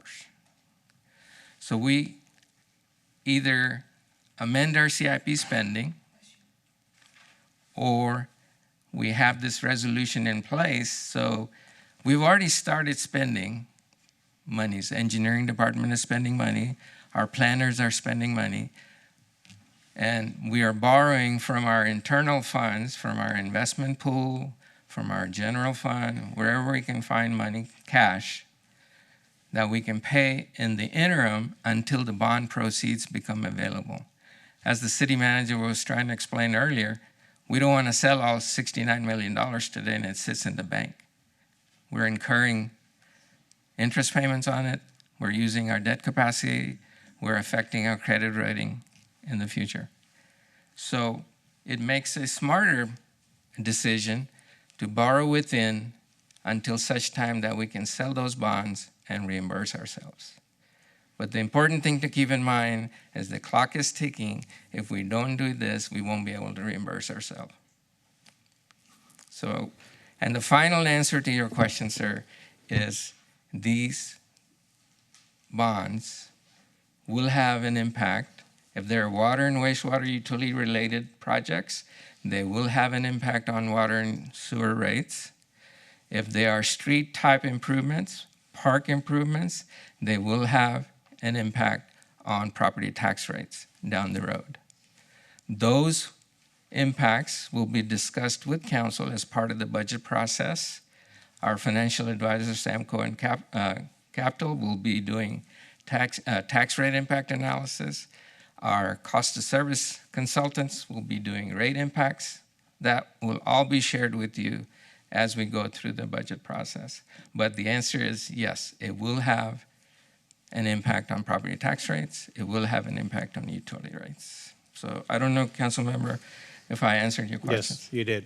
And it's just so that way, I know a lot of people on the dais already have that information. They know it already. But it's also what you explained for the general public to understand. Because again, we will have these projects and they are needed. Our water, our roads, we're building a park and so forth. There's other things we're needing. And so it's having that understanding of why we would need to be able to do this moving forward. Good, Mayor. Thank you. Anybody else? I'm just going to add to it, what you're talking about, the projects, critical projects that we need, but the animal shelter is a now thing because we're on the clock for 2 years. It'll take 2 years to build, design this project, animal adoption center, whatever we want to call it. It's gonna be a 2-year process. So to be there in time, by the time San Marcos no longer accepts our intake anymore, it's going to be important. So we definitely need to be on the clock on that one, especially. I mean, there's a lot of wants throughout the city, but this is a need, and we definitely need to fill that need. So with that, Mayor, I'd like to go ahead and make a motion to approve agenda item number 11. Second. We have a motion to approve by Councilmember Tobias, a second by Councilmember Parsley. All those in favor say aye. Aye. All those opposed, say nay. Motion passes 6-0. Thank you, council. Perez. Thank you, Yes, everybody, sir. for your explanation. Agenda item number 12. Consider approval of a construction contract with Gage and Cade Construction for $2,930,567.31, which includes a 5% contingency for the reconstruction of the wastewater treatment plant access road. Ms. Truelove, this is your item. Yes, it is. Good evening. Rosie Truelove, Director of Administrative Services. Here to present a construction invitation for bid for consideration. May 7th, council authorized the development of the wastewater treatment plant access roads, plan specifications, and the estimate for the reconstruction of the access road. Traffic to and from the wastewater treatment plant will use this new roadway off of Heidenreich Lane. Am I saying that right? I feel like I'm butchering the name of the road, and I apologize for that. The existing entrance from the Waterleaf subdivision will only be used when absolutely necessary and approved by the director of the water utility, Mr. Murphy, who is right here next to me. This is the layout that we have for the construction of this roadway. We advertised the bid on October 2nd, and the bid closed on October 29th. We received 9 bids for this project, and the bids ranged from $2.791 million up to $3.892 million, with Gage and Cade Construction being the lowest bidder. And that is staff's recommendation to award the contract to Gage and Cade Construction. Straight low bid, no alternates, about as simple as it comes for construction contracts. So it's recommended for approval from the council. Councilmember Tobias. And there we go. All right, if there's anything, I'd like to go and make a motion to approve agenda item number 12. We have a motion by Councilmember Tobias, second by Councilmember Parsley. Any discussion? Councilmember Zuniga. Sorry. No, you're fine. Yeah, when I looked up the backup on these bidders, it looks like they're not providing information we're requesting from them sometimes. Like they just, proof of their last work projects that were of the same performance and quality and scale. I think we asked for that from the Cage guys. There was no, they're not giving us what we're asking for. I think all of them like omitted information that we want from the RFP process. So I'm happy to look into that for you. I'm not aware of any concerns that were raised. It's the letter that's given from the contractor that the engineer, I'm sorry. the engineer Yes. that, yeah, they're not giving them like the information that I guess was in the request. And all 3 of them did omitted stuff. So how do we get that moving forward? Because I think this is possibly only a 5-year company that's been established. I'm sure they can handle this road, but it would be nice to have a complete request from what the project engineer was looking for. He didn't get what he was looking for. Well, we can certainly look at that on future bids. I mean, with this particular case, I am looking at the recommendation letter from the project manager right now, and we do include a statement of bidders' experience, and we haven't, in this case, didn't disqualify folks for Right. not submitting the information. We can look at that. That will potentially, my concern would be that it would, if we started eliminating potential bidders for that, we might see fewer bidders coming through. But there was nothing in the bids that were received for this or the evaluation of the bids for the nature of this particular project that caused us to have any concerns with awarding. If we did have concerns, then we would recommend that the apparent low bidder be deemed non-responsive, and that would be advertised or broadcast through the posting of the actual agenda item. So in this case, it wasn't material to our ability to evaluate the expertise of the bidder. Right, that's what the project engineer did say. So, but I guess they were they wanted to compare a project of equivalent value to this project. I guess just to see that they can meet it on deadline, no over, change orders, all this stuff, and that was not supplied. So moving forward, like any companies that are doing the work with us, we should get the complete record that the project engineers are looking for. Yeah, we can certainly ensure that we're being more directive in what we're going to be requiring as part of the bid process. And if we ask for that comparable experience, that we're ensuring that if they don't give us that, that we would just be deeming them to be non-responsive to the bid. Right, and it was not just them, it was all three of the contractors that they didn't give back the information. So we'll have to look at, I mean, I don't have the bid documents in front of me. I just have the summary that's part of the council agenda, but we would need to also look at how we advertised it to ensure that that was determined to be something that is a required submittal as opposed to a discretionary submittal. Yeah, Any there's- thoughts on that, Brian? Well, honestly, I'm not quite sure what document you're referring to. Can we read it with the project engineer's comments on Yeah. the section? This is the recommendation of award. It's Right. part of the backup that's posted, and it says, during the review of the post-bid submittals, several omissions were identified, but none that would require the rejection of bids. Gage and Cade Construction failed to provide a minimum of 3 successfully completed projects for each of the specific construction experience requirements per attachment D of the project manual. Harris Road Company failed to provide a minimum of 3 successfully completed projects for the specific construction experience requirements and did not provide signed copies of Section 405, Certificate of Non-Suspension or Debarment, and Section 410, Statement of Bidder Safety Experience. And Capital Excavation did not provide signed copies of Sections 405 and Sections 410. Reference checks were made for all apparent low bidders, and all received positive references for similar projects. Yeah, I think we'll be glad to look at that. That's the first time I've heard that language, so we'll be happy to look at it. I think the bottom line is there's nothing that we would deem to disqualify any of the bidders at this point. All of them are responsive. Right.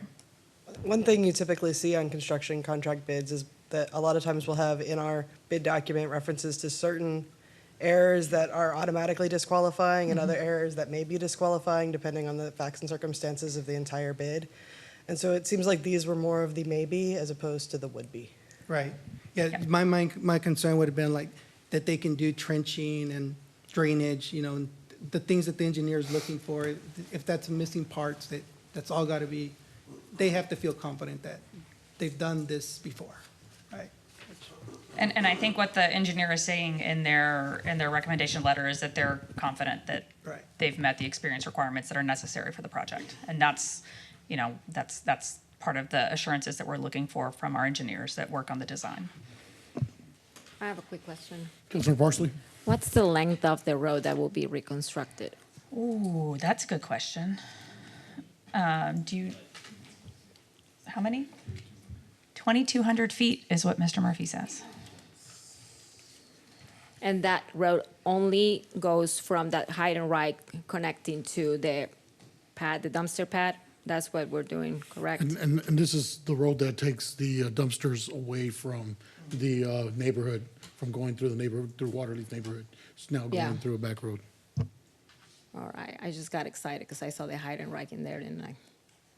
All right, thank you, that was my only question. Anyone else? Mayor Pro Tem, I'd like to make a motion to approve agenda item 12. It's already on. We already made a motion. Okay. No, okay, we've got a motion, and a second. All those in favor say aye. Aye. All those opposed? Motion passes 6-0. All right. Staff reports and presentations. Agenda item 13. Receive a report, hold a discussion, and provide staff direction regarding an overview of special event programs and strategies. Good evening, Honorable Mayor Pro Tem and Council.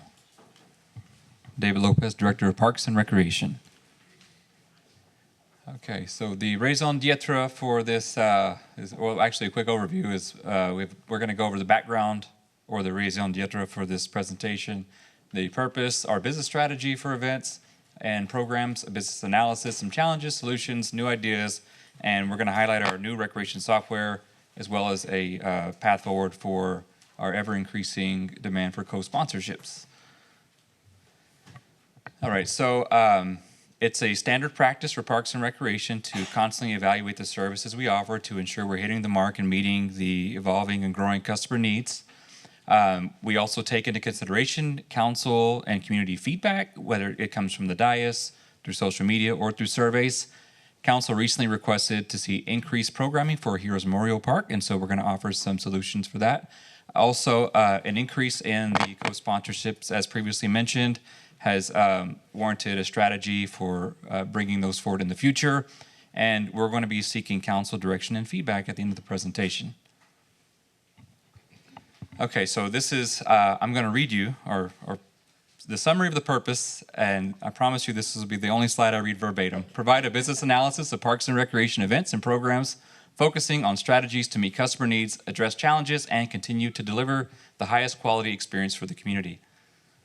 Okay, so this is a quick recap of our adaptation of Boston Consulting Group's product of life cycles that we've applied to our events and programs. I just want to recap on this because I'm going to touch on this later in the presentation. But we have our Shining Stars, which are community staple perennial events that are wildly popular and aren't going anywhere. The community's crazy about them. Think about your Santa's Arrival. A Fading Star is an event that has lost its luster over time due to customer needs changing.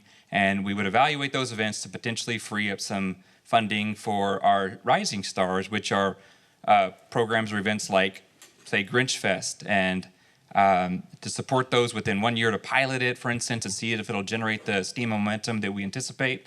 A question mark is an event or program that doesn't fit neatly into any category just yet. Maybe it was a shining star, but for some reason we see like this anomaly that the attendance is low or the popularity is starting to drop, and we would evaluate to say, is it because of something we did and lack of promotions, or have we failed to make any adjustments or tweaks that we need to make? And so it's a TBD category. Okay, for our events, we have 72 events that our hardworking Park and Recreation team offers to the city. These are divided into community events, destination events, which is Cow Fair. It's a multi-day event. We have aquatics events, as well as Christmas events, which Parks and Rec is going to be taking a leading role in moving forward, as well as City Fest. And then we have, I believe, 20 programs that we offer. These include our summer camps, our athletic programs, as well as our aquatic programs. And staff spends a lot of time and energy on these events. It's not just the recreation staff, but the parks team that helps support these. And this is like all the planning and coordination leading up to it, all the event day logistics and site and operational work, and then all the post-mortem work required to evaluate what we did well and what we can do better. And so here's just a quick summary of ours. I'm not going to go through those. It's probably no surprise that our the higher frequency type events is what we spend most of our hours on. And just some quick highlights of the great services that the team offers to the community and how the community is enjoying these events. Okay, so the engineering department likes to remind us in Park and Recreation that it's not all fun and games. So we do have challenges that we face, and but these challenges would include things like meeting the demand for enhancing some of these programs. Again, if community or customer demand changes and we need to add more programming or enhance existing, we can't just muster up the program. We've got to come and bring forth the strategy to allocate those resources or ask for additional fundings. If we rob Peter to pay Paul and say, hey, we want to enhance this existing program or event, but we need to take from this other event, well, it's going to affect the overall quality. And then we have to think about our financial constraints, all the impact. Do we need to come back with a request for additional budget? And then how's master plan going to impact all of this? Because we anticipate master plan is going to show a greater demand for maybe some events or programs that we don't currently offer, or say, hey, we like this program. Here's some suggestions on how we can do it better. So in Park and Recreation, we don't bring challenges without solutions. So we're looking at leveraging existing partnerships. We just brought you all recently approved the Park Partnerships Agreement, so we want to leverage volunteer time. What can volunteers do to help us support and bolster some of these events and services? We recently had a flag retirement ceremony that was co-sponsored by a local veterans team and Boy Scouts group that allowed us to just provide basically the event space and some promotional work, and we were able to have some great event out of it with very little cost or impact to the city. Instructor-based programs would be like a revenue sharing model where we would hire a contractor that could, and we'd have a revenue split based on the amount of participants, so that it's not us requiring new FTEs. And then the budget enhancement, that's not as popular, but from time to time, we may have to ask for these requests in the budget process. Also, the phasing out of those fading stars. And so if there's an event that we need to sunset, okay, what can we do with that additional money? Can we enhance existing? Or can we create new, perhaps, like one of those rising stars?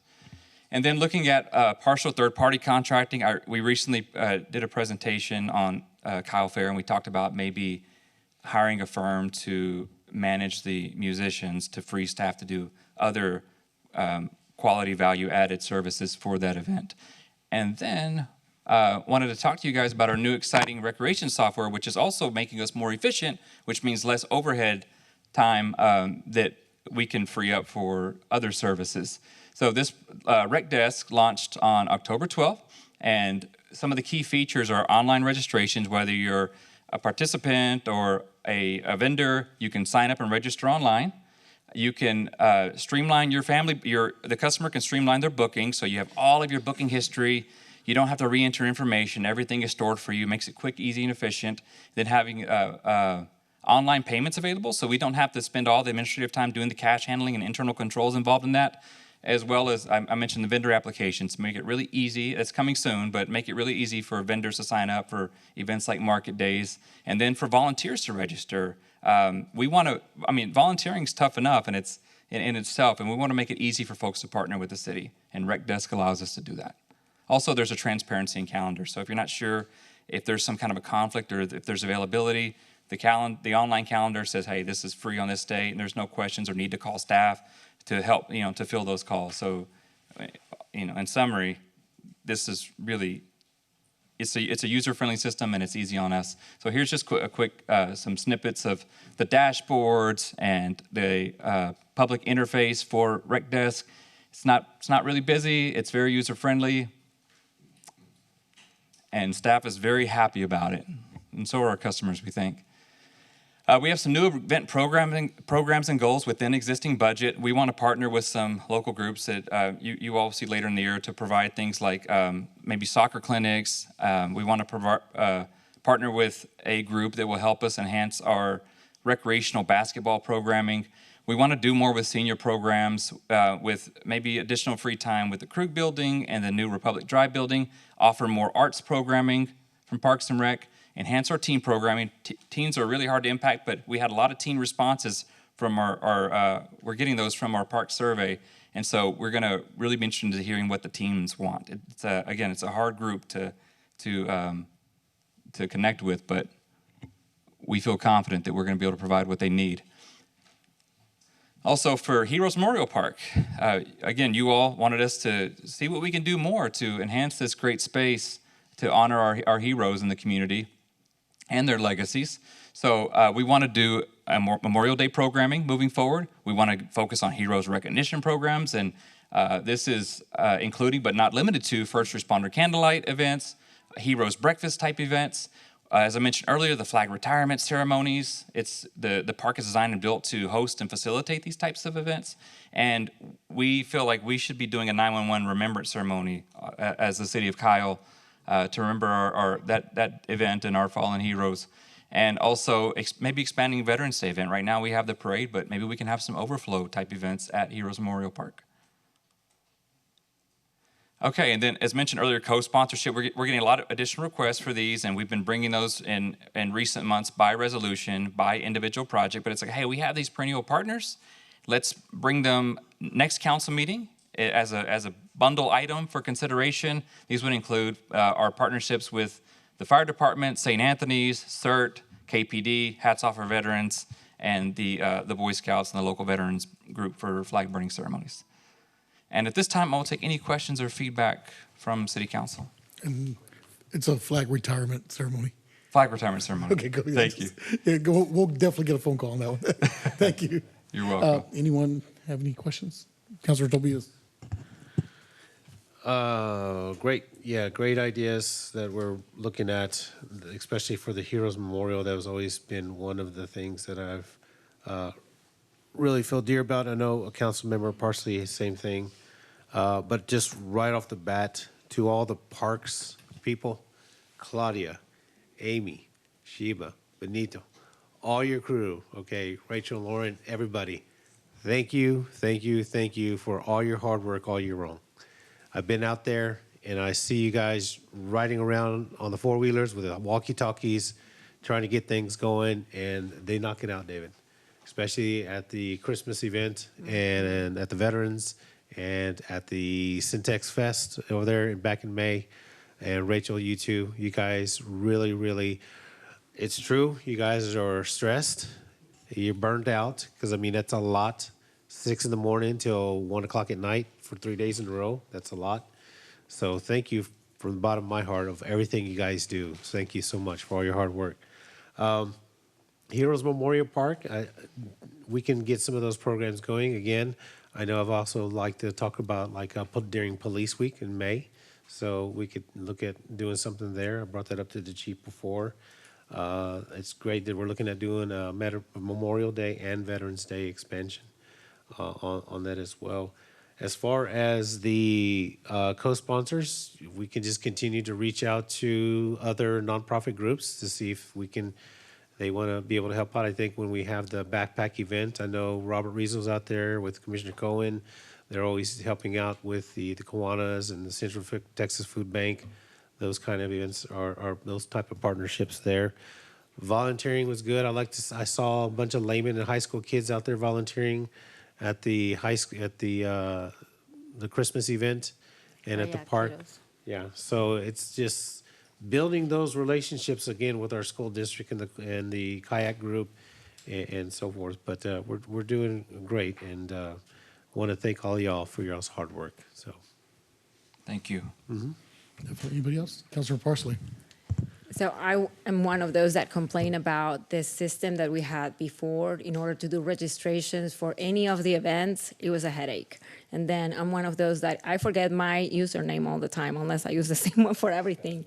So I just checked out the new rec desk, and it's very user-friendly. So you took the word away from me when I was looking at it. I'm like, this is really easy to use. The other one, So my question was going to be if the user login will transfer, but I see that it didn't. So I just created a new account in like 2 minutes. So kudos. I'm very excited to be able to use this because it will be easier for everyone when they want to register for summer camp or when we want to register for any of the events. So good job. Thank you. Thank you. Anybody else? Councilor Zuniga? Yes, I'm also pleased to see the software update that we're, I guess, going to transition to, because as Councilmember Daniela said, it was difficult to, I guess, to register for something.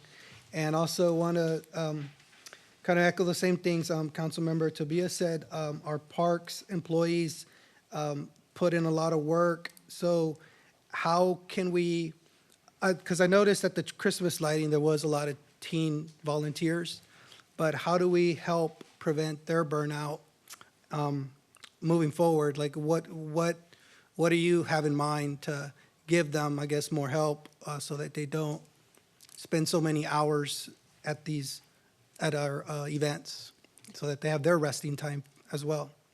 Thank you for the question. We're looking at making sure we right-size our FTEs to support the amount of events that we host, and so you may see that coming in a future budget item.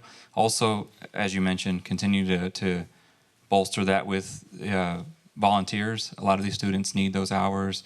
A lot of people we're finding out want to get involved, and so we want to be somebody who's easy to partner with. Also, we're working with the city manager and human resources to give salaried staff who has to work throughout 25 days of Christmas and to launch these and implement these big productions, to give them the proper time off so they can get the rest that they need when the event season subsides. And what's the difference between rec and park hours? It's just the CARES division, the recreation side, those ones who are coordinators by title, recreation managers, and the parks team would be like your parks, trails, and beautification crews who help support and set up and other event day logistics.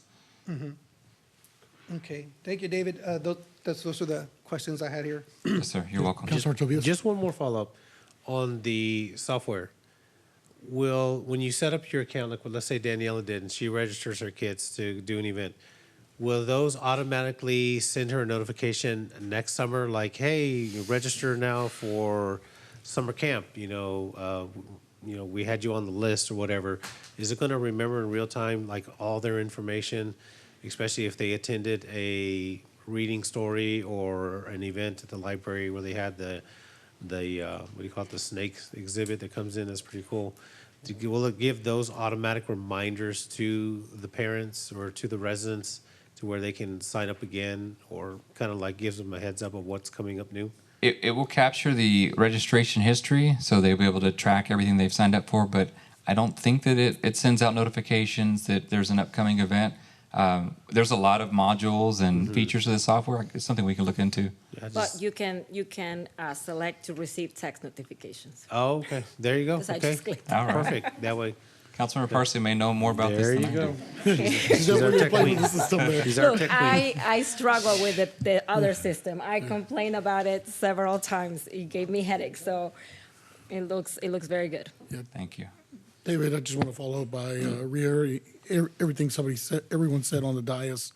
Yeah, thank you to everyone. I mean, all of the park staff, all those boots on the ground that were out there picking up trash, litter. I mean, the park looked great, even though we had the amount of people that we had during our lighting of the tree. I mean, the park never wavered. It looked amazing the whole time. So staff did a great job, and being able to maintain that. I mean, because there was a lot of people there, a lot of food, a lot of everything. So the park looked amazing. But I'm really excited about the software update. We were having the same issue with our parks, our boards and commissions, where people felt like they were filling out a resume to just volunteer, and the city did a great job on simplifying that. We're now applicating here for more volunteers. As a volunteer, someone who volunteers in the community, I know how challenging it is when you want to volunteer and then have to jump through hoops. It's tough. So I'm glad that we simplified that, and I'm looking forward to playing with this new software.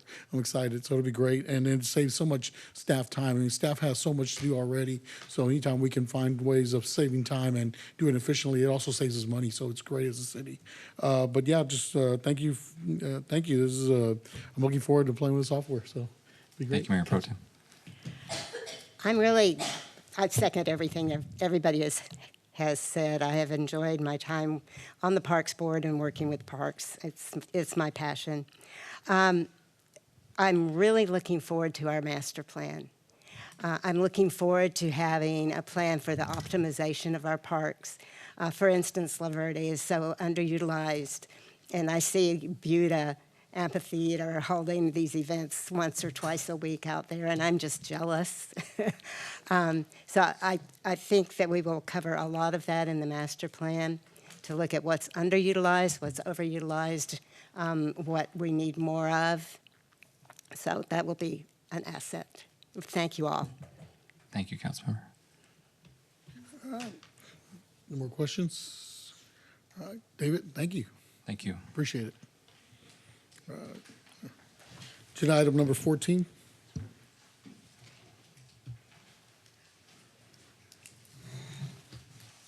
Receive a report, hold a discussion, and provide staff direction on the relocation of the live oak tree on Old Stagecoach Road. Are we gonna play this song? Ms. White? Sorry. Anyway, got a guitar and can sing. I definitely cannot do a good Dolly Parton impression. Good evening again, Mayor Pro Tem and Council. Amber Smites, Assistant City Manager for the record. This is about our friend named Jolene at the live oak tree on Old Stagecoach Road. Just quick background. We know that we've been planning to improve Old Stagecoach. There's a large live oak that we affectionately refer to as Jolene, that she is within 6 inches of the road. It currently restricts traffic flow, and it causes a pinch point as you're going around the curve there. And because of the proximity to the road and the need to expand, the future of the tree is in question. So here's a timeline over studies of the tree that have been performed. In 2020, Arborvon Consult performed a study. And then in January 2024, staff presented the project, resulting in the City Council approval of the resolution acknowledging the project, and included a design and removal of the tree. Discussion about her future continued, and in April, City Council requested the staff evaluate the possibility of moving and transplanting Jolene. So we went on and asked for additional reports on the tree, and we received one from Bartlett, Austin, Tree Experts, and Heritage Tree Care. We, staff, evaluated a few locations based on distance, access, utilities, available space, and soil conditions. And then in August, we presented those results to you and the possible locations of the tree to the council for direction. Y'all decided on the location to the north within the city's access and maintenance easement on the Sixth Creek subdivision property and directed the staff to study the feasibility of this location. And so here's the location that y'all selected from the 4 that were provided. So we contracted with environmental design to assess the transplant feasibility in October, and the report looked at the assessment of the tree health, the analysis of the site, relocation methodology, cost estimate, risk analysis, task durations, and impact. And so they came back with a report. They assessed her health, and they said she's in good health. The site, the soil type, drainage, accessibility are all favorable for the proposed location. They suggested automated irrigation and then long-term maintenance for her to have continued health as recommended. So the methodology that they would use, they would take out a root ball diameter estimated at 40 feet. They use an arbor lift to move the tree onto a gooseneck trailer, and then they unload using the same method. This transplant method requires temporary removal of the guardrail on the west side of the road. Alternative transplant method to use a self-propelled modular transport would cost about $220,000. So they won't know until they get the root ball and look at it if that's what they need to do.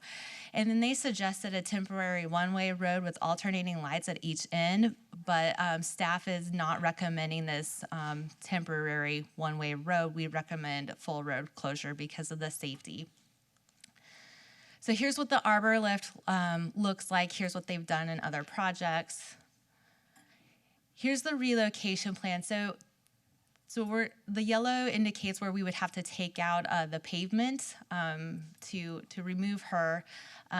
They identified 3 tree mottes to severely prune or remove for the relocation so we can move her down the road. However, they will likely be removed ultimately during construction of the Vibe for the old stagecoach project.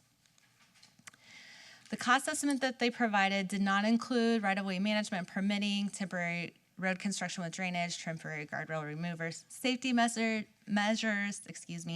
rock excavation and rock hammering. We did come back and ask for an estimate on that, and it was $90,000. We do have experience with hitting rock. It's on the west side of I-35, and 2 other projects we've hit rock over there. So we did ask for that. And then the pruning and or removal of the existing trees. So for them to move her, it's just shy of $500,000. It will take 100 days total. They have to prep and do the root pruning and pruning of the existing trees. All of this should be performed prior to February 1st to avoid the oak wilt season, which is why we're rushing to bring this here to you tonight. Additional impacts to consider. So this is the detour that our staff is recommending. The blue areas is her pathway to her new location, and we would route the traffic from Six Creeks Boulevard to Blanco Way to Allegheny Way to Cypress Forest Drive. We proposed this route because it's a big enough road to accommodate the heavy truck traffic that uses Old Stagecoach Road every day. It is a highly traveled road. It's just shy of 6,000 vehicles a day coming down this road. It will put a significant amount of traffic on the detour route in the Six Creek subdivision. And then duration of the required detour is expected 4 to 5 weeks or longer based on the excavation needs or pruning. And this is to take out the road and then put the road back. So additional impacts, we got an estimate for the restoration of the road. This would be if we had a contractor perform the work. It's estimated at just shy of $130,000, and then again, the rock drilling was estimated at $90,000. Additional impacts, we had the water utility team take a look at this, and they suggested that there's a 12-inch water line along the east side of the road. It needs to be isolated and turned off during removal of the tree, and it would not disrupt any water service.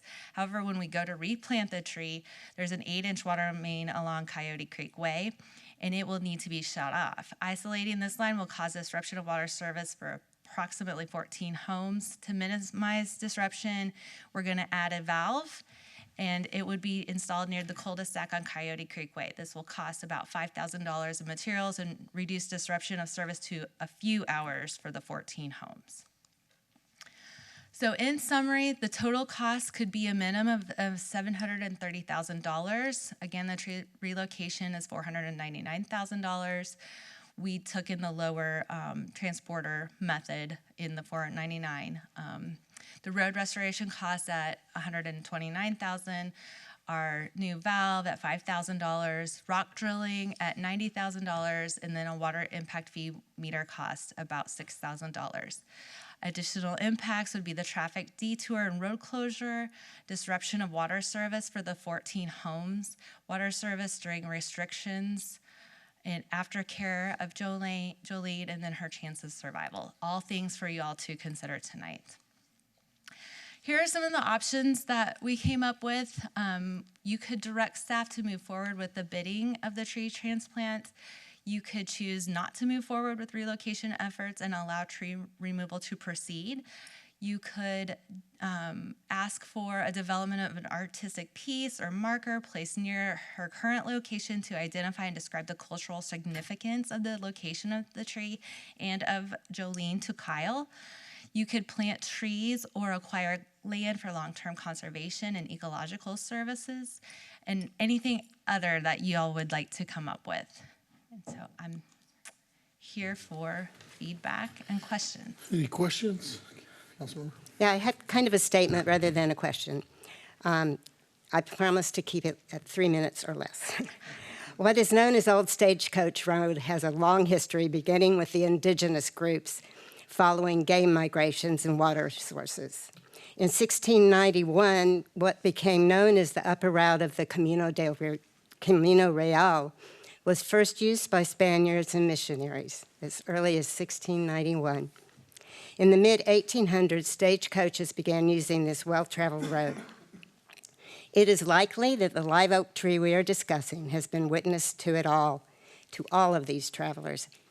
How many historical sites dating from before 1691 do we have in Kyle? None that I'm aware of. This tree has seen them all come and go. It has provided a waymarker and resting place for travelers all these years. It is now in jeopardy from the needs of our own expanding community. If this historic 400-year-old tree had been properly considered when the route by it was paved and development was allowed to encroach on it on all sides, we would not be looking at a large bill to relocate it. We have fewer and fewer pieces of history left in Kyle. So many of Kyle's historic buildings have been neglected and abandoned and have completely deteriorated. So few still stand proudly to speak of this community's history. We do what we can to preserve as much as possible. I'm asking for the same consideration for one of the most historic assets in Kyle. It has proudly weathered so much, including vehicles crashing into it, and has continued to thrive and provide shade and oxygen and sequester carbon. It is in danger only due to the greed of developers and the lack of caring of our county and city governments. It is a living tribute to the tenacity and history of this region. We have little of that to call on. Let's not destroy this amazing tree, a true landmark of our history. A good portion of the cost of this project is actually to demolish and rebuild the road.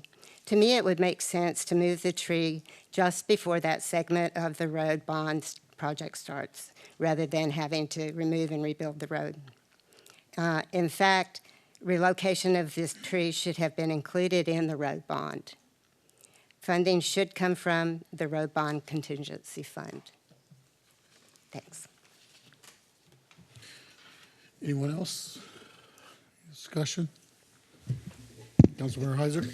Yeah, I know that this has been a topic for debate for quite a long time, and I've heard from a lot of people about the significance, and Councilmember Harris just spoke on it. The one thing that I really, outside of the cost, have a hard time shaking is the fact that we're going to close down a major road for at least 4 to 5 weeks, is what it said, which could be longer, and we don't know. To me, that's something that I really have a hard time justifying when it's 6,000 cars driving up and down that street Well, on a daily Councilmember, we basis. did that to do sewage and water lines down that same road for months. Councilmember Harris? Wait your time. please. Sorry. Sorry, thank you. Those Councilmember are- Heiser, you have the floor. Yeah, I don't think there's a popular way to vote on this one, so that's just my take. So I figured I'd just let everyone know. So if you want to be Councilmember Zuniga? mad, you can be mad at me. Yes, I definitely understand the history, and I can sympathize with the tree. I've always cared deeply about the environment, and but I also think number 4 option looks like a statistically better option because you have newer trees that you could grow, and you know that they're going to have long-term value to provide shade in many other areas. And I want to do what's best financially, and I don't think that moving the tree gives us a good statistical chance that it'll survive. So I think that we have to be responsible with any tax dollars from any road bond, and the contingency is already in the red. And we're buying more and more, easements that we need. So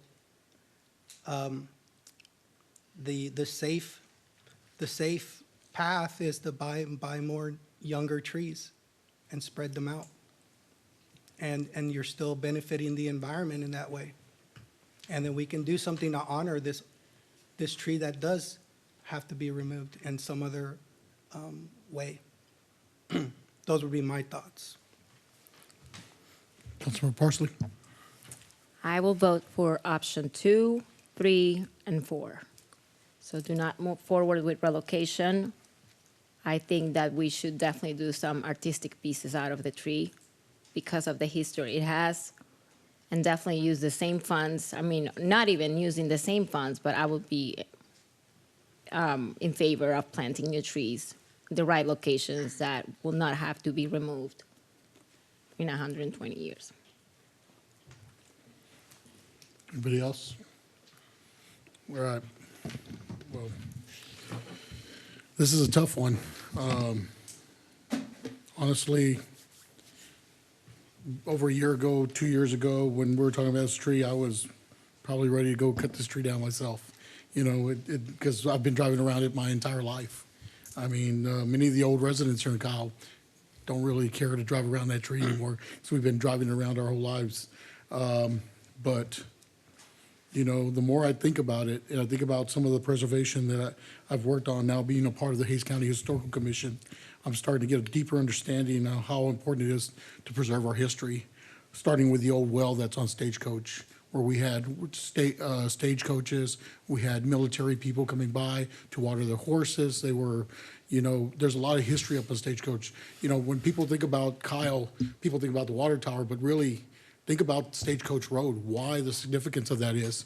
I mean, it was part of the Camino Real. It's a reason that we have a Kyle, why we have Buda, why we have Mountain City. Mountain City was here before us, but there's a part of history that this tree has seen, and it has weathered the storm. Think about how old 400 years is and how many storms it's had to weather, how much it's had to overcome to make it to 400 years.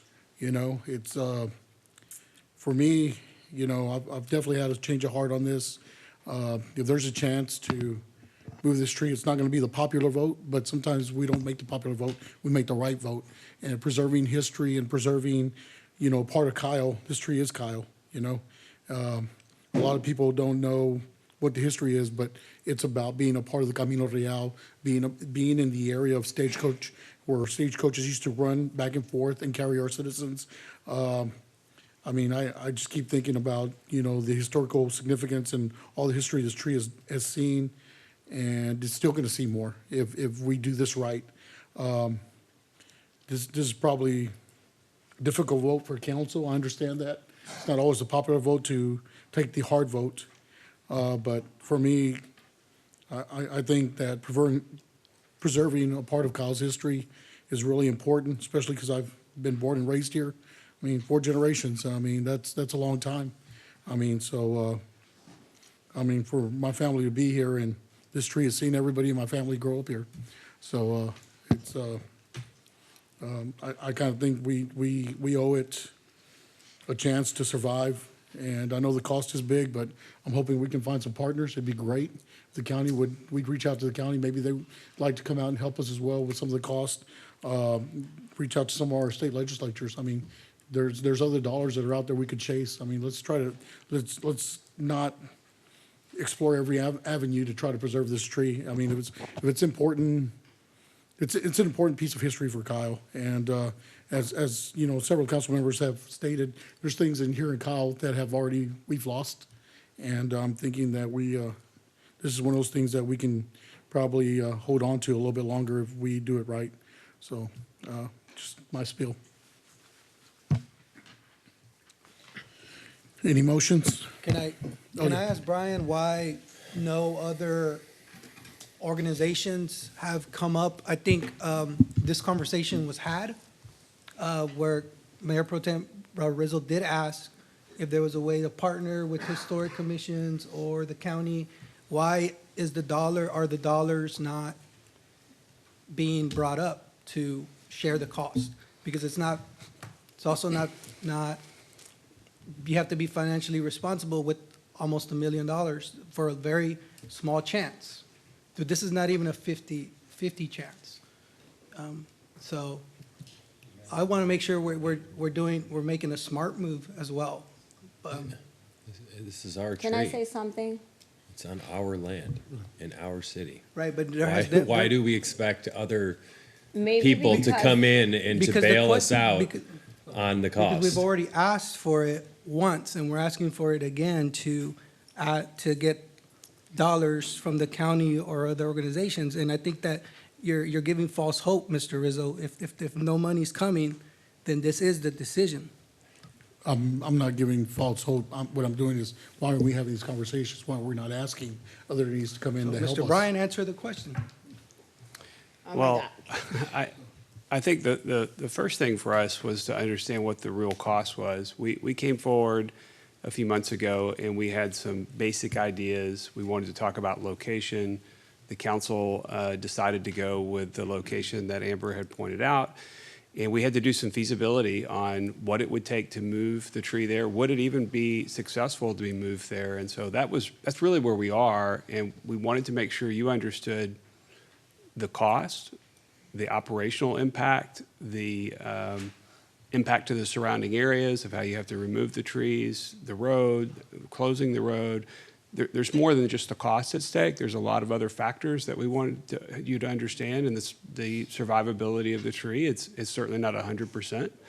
I don't know what that percentage was from the arborist, but there's a chance it could survive. There's a chance it could not, and we wanted you to hear all of that information and for you to decide how you want to proceed. If you decide that you want to proceed with bidding this project, we can certainly reach out to partners to see if there are any grant funding for that. We'll be glad to do that, but I think there's a bigger policy question at stake, honestly, for you of whether or not you really want to move the tree with all of those other factors involved. That's how we see it. We're certainly willing to go out and ask those questions, but we really needed to have a plan to go out to stakeholders and ask for funding, and I believe that's what you have in front of you. Anybody else? You guys, this is Councilor like, Parsley. thank you, extending that like just rip the Band-Aid. Eventually, somebody's gonna be chopping that tree. If you guys go ahead and move the tree, like Brian was saying, what is the survival, probabilities for this tree? Is it going to work? What if you end up spending $700,000 and the tree ends up dying? So just flush down the drain. We were just arguing about the hauling of some trash for 200 something, and now we are, just dumping $700,000 for a tree that probably will die, because 4 or 5 years ago, when there was another study done in the street, it was deemed to not survive because it was sick. Now we got new bits on like what the situation for the tree was, trying to look for which one is going to give me hope, which is false hope. So I understand the sentiment behind the history, but like I said it last time, you guys are not under that tree reading every day, and when you guys move the tree, it's not going to happen. Just so you can drive by and look at it every day and say, there goes my $700,000 on a tree that probably is going to die. Councilmember Harris. Well, I don't think it's false hope at all. I think that the evaluation, this last evaluation, said that it had a high probability of success in moving and living, probably for another couple or 300 years. I do believe that it is a significant asset to our communities. It is a historic asset to our community. And it's not unusual to see trees this size be moved when it's imperative that they be moved. And it's our fault that this tree has to be moved. It has sat there for 400 years, and the county built a road up to its roots. So it's our fault that that has happened. It's common to move these trees. They have a fairly high success rate, 75 to 98% generally. But nobody can say for sure what that will be. We do spend a lot of money in the city of Kyle on things, a lot of money on roads. This is a huge road bond for Stagecoach. And the $700,000 is not a drop in the bucket. It's a significant amount. But it's also an amount that it's not unusual for this council to be allocating for various projects. And this does, the initial evaluation on this tree, one of the reasons that I asked to have it reevaluated, there was only one evaluation. And when I looked at the tree, not being an arborist, but being a master naturalist, looked at the tree, I went, that tree's not sick.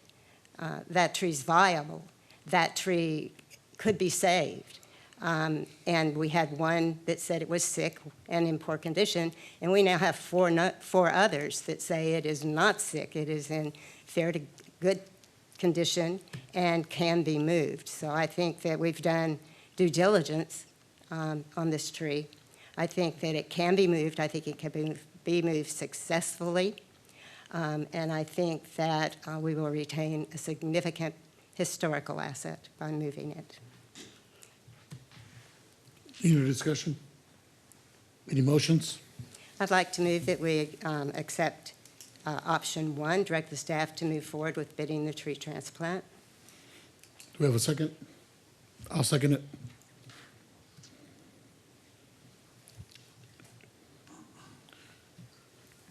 All those in favor say aye. Aye. All those opposed? Nay. Nay. Motion fails. 42. I'd like to make a motion, Mayor Pro Temp, that we move with a combination of option 3 and 4. Second. We have a motion, we have a second to go with the combination of options 3 and 4. Is that clear enough, Brian, for direction? Yes, I think we'll have to bring back if the council votes in that direction, here where some plantings could be done, potentially land that could be acquired, the artistic piece. We could give you some options and come back and try to explore those a little bit more. We don't have those specifics, so we'll have to come back as some details for you. And you would have to vote on any contracts for that. Okay, we have a motion, we have a second. Do we have any more discussion? All those in favor say aye. Aye. All those opposed? Nay. Nay. Motion passes 4-2.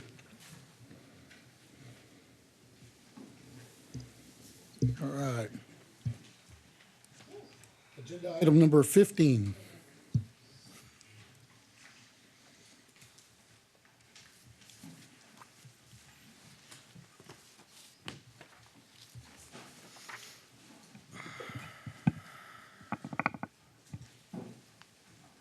Receive a report, hold a discussion, and provide staff direction regarding the National Fitness Court for Lake Kyle Park.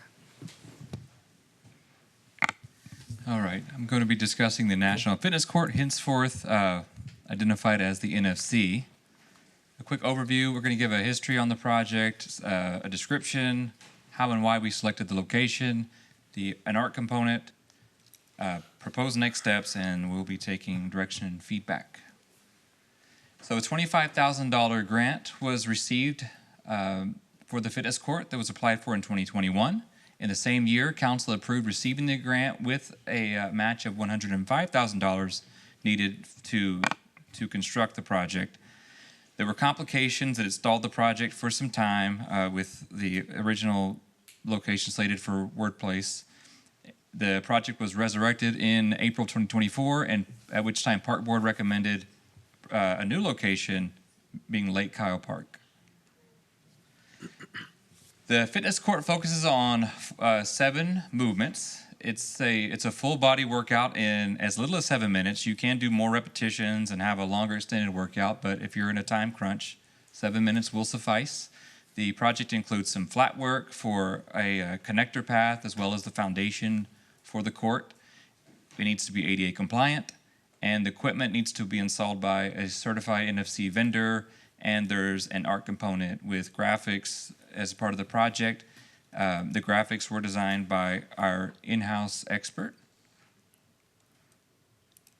There's just an overview of the court and what it features. There's the 7 movement stations. You would work through these, and there'd be a total of 7 minutes with 1 minute per station. I would be very impressed if I can get through station 1, but most people can get through 7 pretty easy. The location selection, we needed somewhere that had a good, even grade to it. It wouldn't require a lot of engineering. If it was in the floodplain, we wanted to make sure that we built outside of the floodplain. It needs to be adequate space for the footprint of the court, and we needed to have access. We wanted it close to parking. We wanted it also to be highly visible and SEPTED compliant. As you recall, SEPTED means crime prevention through environmental design, and so we want to create some natural buffers and barriers, keep it safe from any vehicular traffic. Here's an aerial overview of the site. You've got the connector path to the parking lot. We wanted to leave room for the parking lot expansion for Lake Kyle. As you can see, it's close to the restrooms as well as the office spaces. It doesn't conflict with any existing programming. And here's the elevation view. You're southwest looking northeast, and as you can see, there's the mural wall, and it creates a buffer from the parking lot. You see the connector path as well. The art element is large mural style. It's digitally integrated, and it's meant to highlight some activity typical of being seen and featured in Lake Kyle Park. We also wanted to feature some of the history of Kyle, and you see the water tower as well as the locomotive in the background. So you get the top view is looking from the parking lot, so it gets the most visibility and exposure, and the bottom view is from the court itself. So the next steps would be we would need a geotechnical soils report because there would be a foundation needed. Also, we'd need some structural engineering with some stamp drawings that we can build from and to anchor into the project. This is a load-bearing wall. Then we would submit the plan set to the Texas Department of Licensing and Regulations to ensure that we're ADA compliant. We probably have to bring a registered accessibility specialist on board to submit on our behalf, to review the plan set, check off that it's good for compliance, and then come back post-construction to ensure that we built it according to the plans that the RAS approved. Then the foundation would be installed in-house by our Public Works team, and the fitness components would be installed by the certified NFC installer. This timeline is expected, completion expected by March 2024. And at this time, I will take any suggestions, direction, or feedback.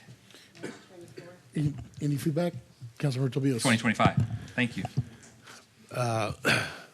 Perfect location, because my son worked out there, Lake Kyle, this summer.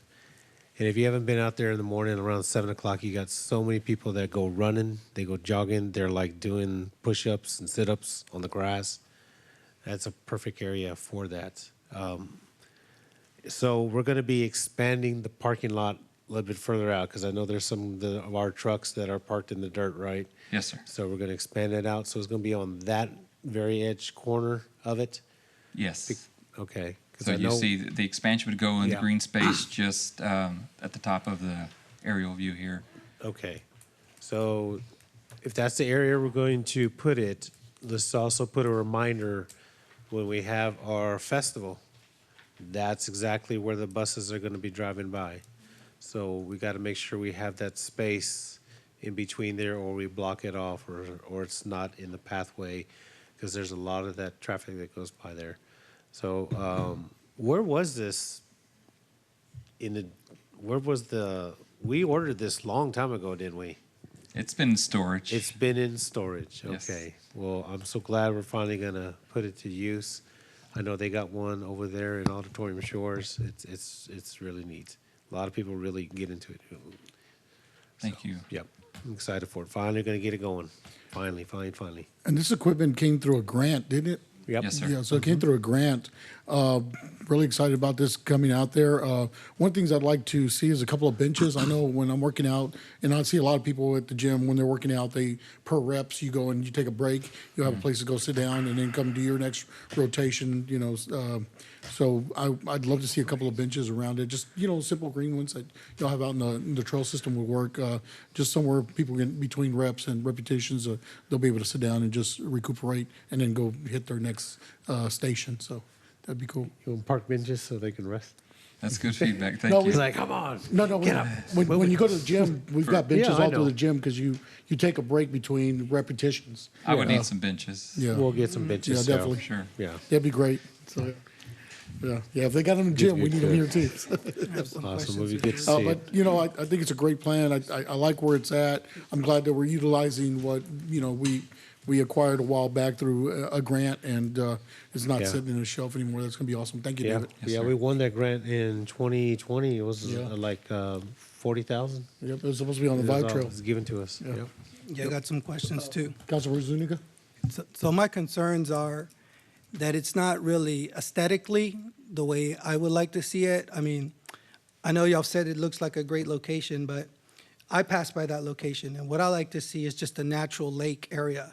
And I'm concerned about the traditions of Lake Kyle, the fair, the fishing. We were going to plan for something that was an amenity out here, which was a natural center, some kind of programming little activity art. It was an outdoor center. There was a budget for it. That's what I was looking for to see. I think that, there's not a lot of shade out there, so that's a problem. It's too close to the road. You said there's parking. There's really not a lot of parking until you add that parking lot. Not really crazy about the mural there because, like I said, I like to protect that environment and that natural look. I think that is what gives the uniqueness to Lake Kyle. I do understand this was done through recommendation, but to get the most use out of this, Lake Kensington, La Verde would probably be the popular spots for something like this.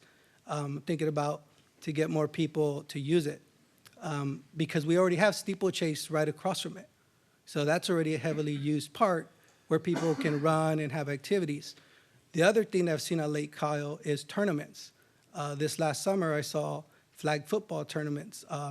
So they were playing in the exact same area that this is proposed. So my preference is to look for a different location, a more subtle location that does not break the tradition of Lake Kyle. That's where I would be on this. Anyone else? All right. And what's the footprint of this also? What is the proposed square footage? I don't know that off the top of my head, but we can get that. It's, it's a sizable footprint. That would be my concern with La Verde, is just having the adequate space for it. But It's a 40 square foot. Oh, 400 square 20 feet. 20 There's by our deputy 20? director back there. Did she All say right. 20 by 20? 38 by 38. Actually, I do have a question. 1,600 square feet, is that right, Leon? 40 by 40? So that's the size of a small house. Think about it. That's what we're proposing here. No, it is very big. Okay. Councilmember Heiser. David, what the material that this is, the court material, how susceptible to heat is it going to be?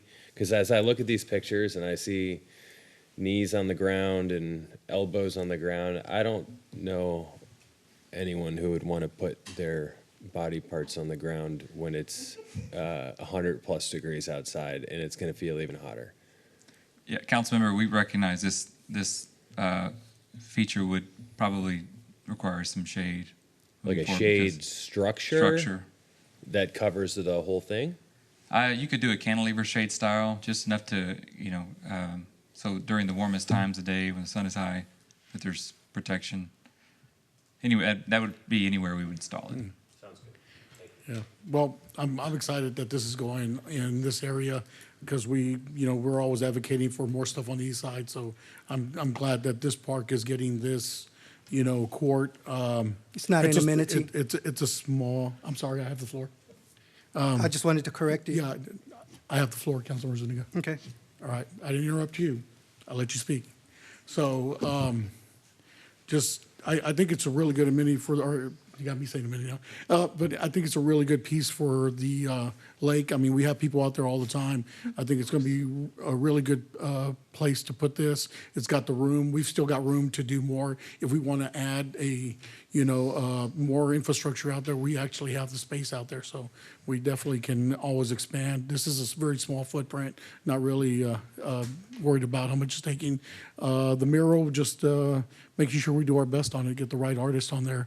We are always promoting art in our city, so making sure we do a really good job. Let's get a really good artist that can really bring something out there to life and really dig into the history of Kyle. And other than that, I think it's a great amenity. Thank y'all for pulling this out of storage and bringing it out where the public can use it. So it's great. Thank you. So just to come back. Go ahead. Yeah, I mean, if y'all are in love with it, that's fine. Like I said, I might be wrong about it. I could get used to it. But I remember the Outdoor Natural Center was proposed.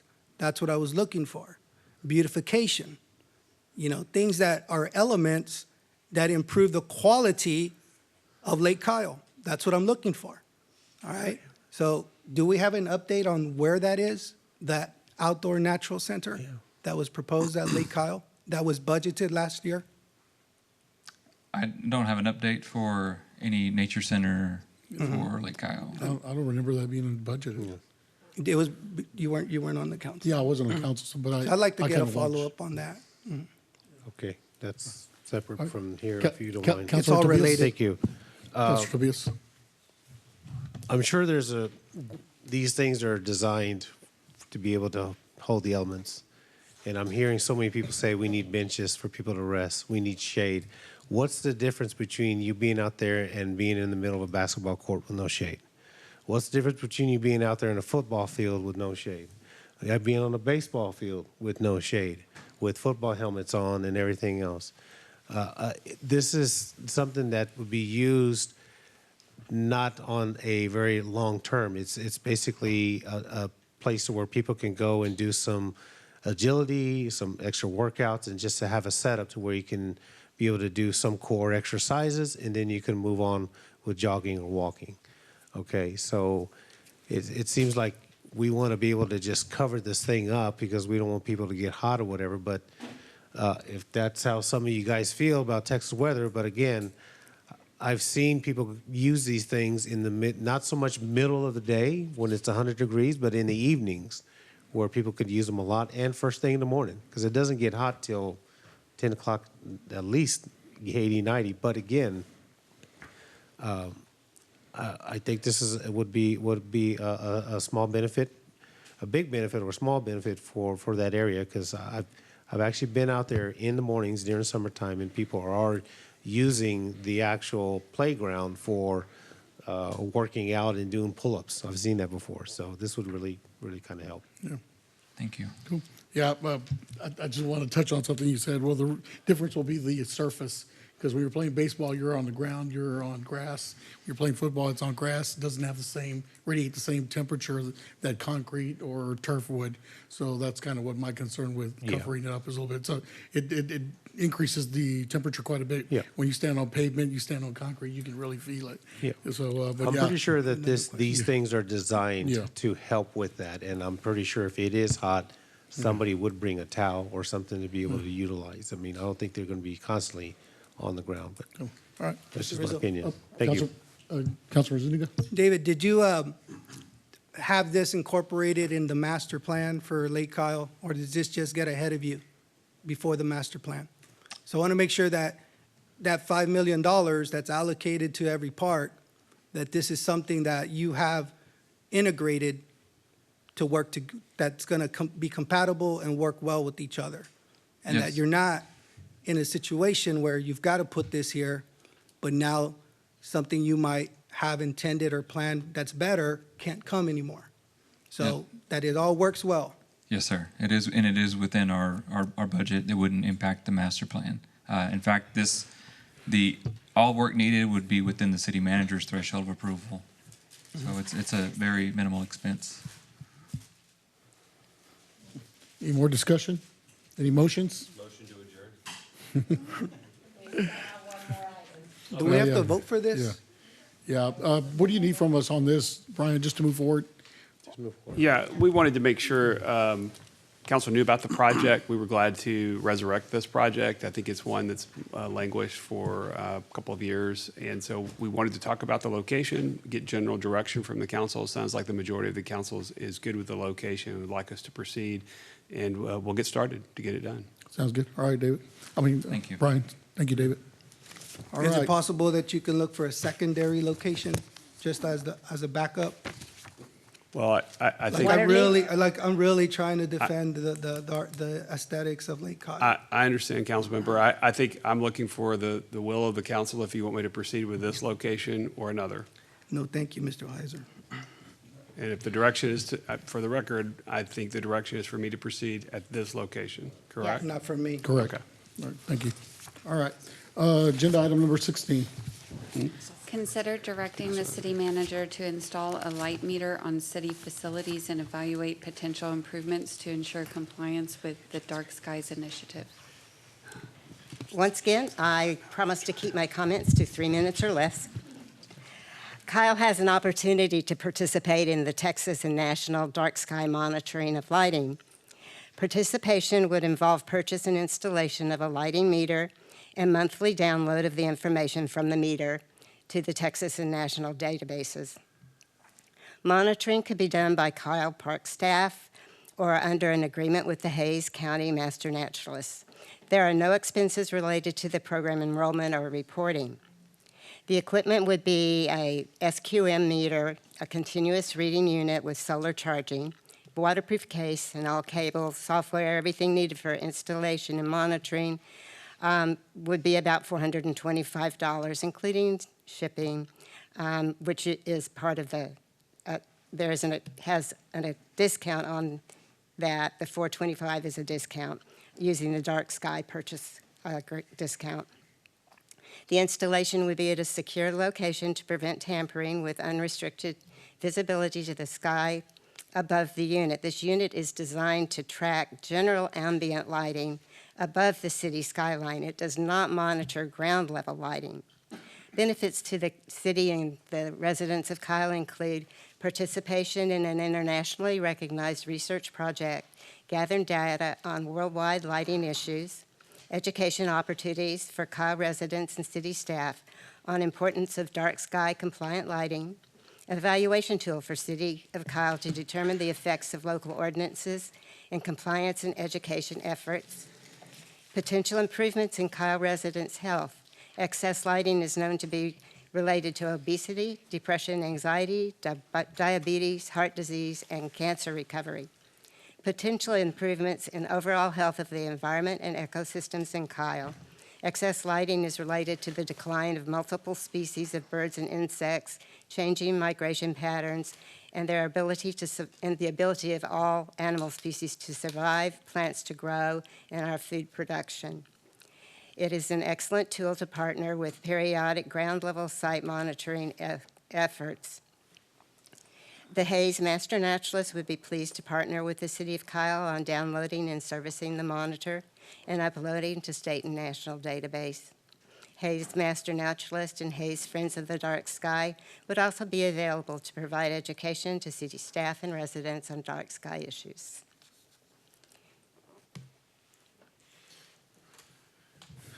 Any discussion? All right. What is it, ma'am, that you're asking for? I would like to propose that the city purchase the SQM meter for $425 and install it in an agreed-upon location where it would be the most effective. Dark Sky Association has already come out and taken a look at a number of sites, and that the city partner with the Hayes Master Naturalist or the Hayes Dark Sky Association, Friends of the Night Sky. Brian, would that be something that we would need to look at for the budget? If it's going to, if we're requesting to put it at, according to her agenda on city facilities? Not at this budget level. It's a fairly minimal expense, but something we could certainly accommodate if the council wanted to move forward in that direction. And it's a small meter, and it's just zip tied around a pole. Does it matter where it goes, though?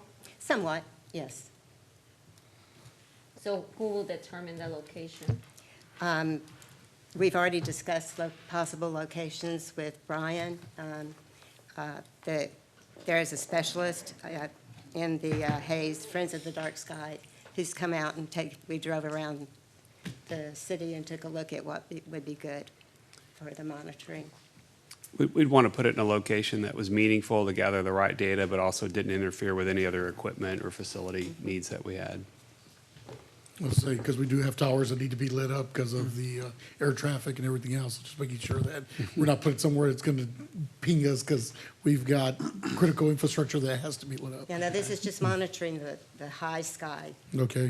What's the cost of something like this? $425, that's it. Okay. There's no maintenance cost. Do we need council action or just give direction? No, I think it's a vote. I mean, I think Okay. that's the item Yeah, I made a on the motion. agenda that Okay. Ms. Harris has asked for. So it'd just be a vote to direct us to put that item on a facility, and then Okay. I suspect at some point bring you back some data and look at the data to see what type of policy decisions you'd want to Are have. there any ramifications to having something like this? Like, are we going to get fined for going over the limit or anything like that if we do? Is No, there are none. Okay, just making sure because, Yeah, you know, I understand. I'm part of the CAPCOG, so I know about the air quality. Yes, So- no, there are no ramifications. Okay, Mayor- just making Mayor sure. Pro Tem, I'd like to make a motion to approve item 16. We already have a Second. motion by Councilmember Harris. Would you like to second it? Second. We've got a second, motion by Councilmember Harris, second by Councilmember Heiser. Any more discussion? All those in favor say aye. Aye. All those opposed? Nay. Motion passes 5-1. Second. So moved. We are adjourned.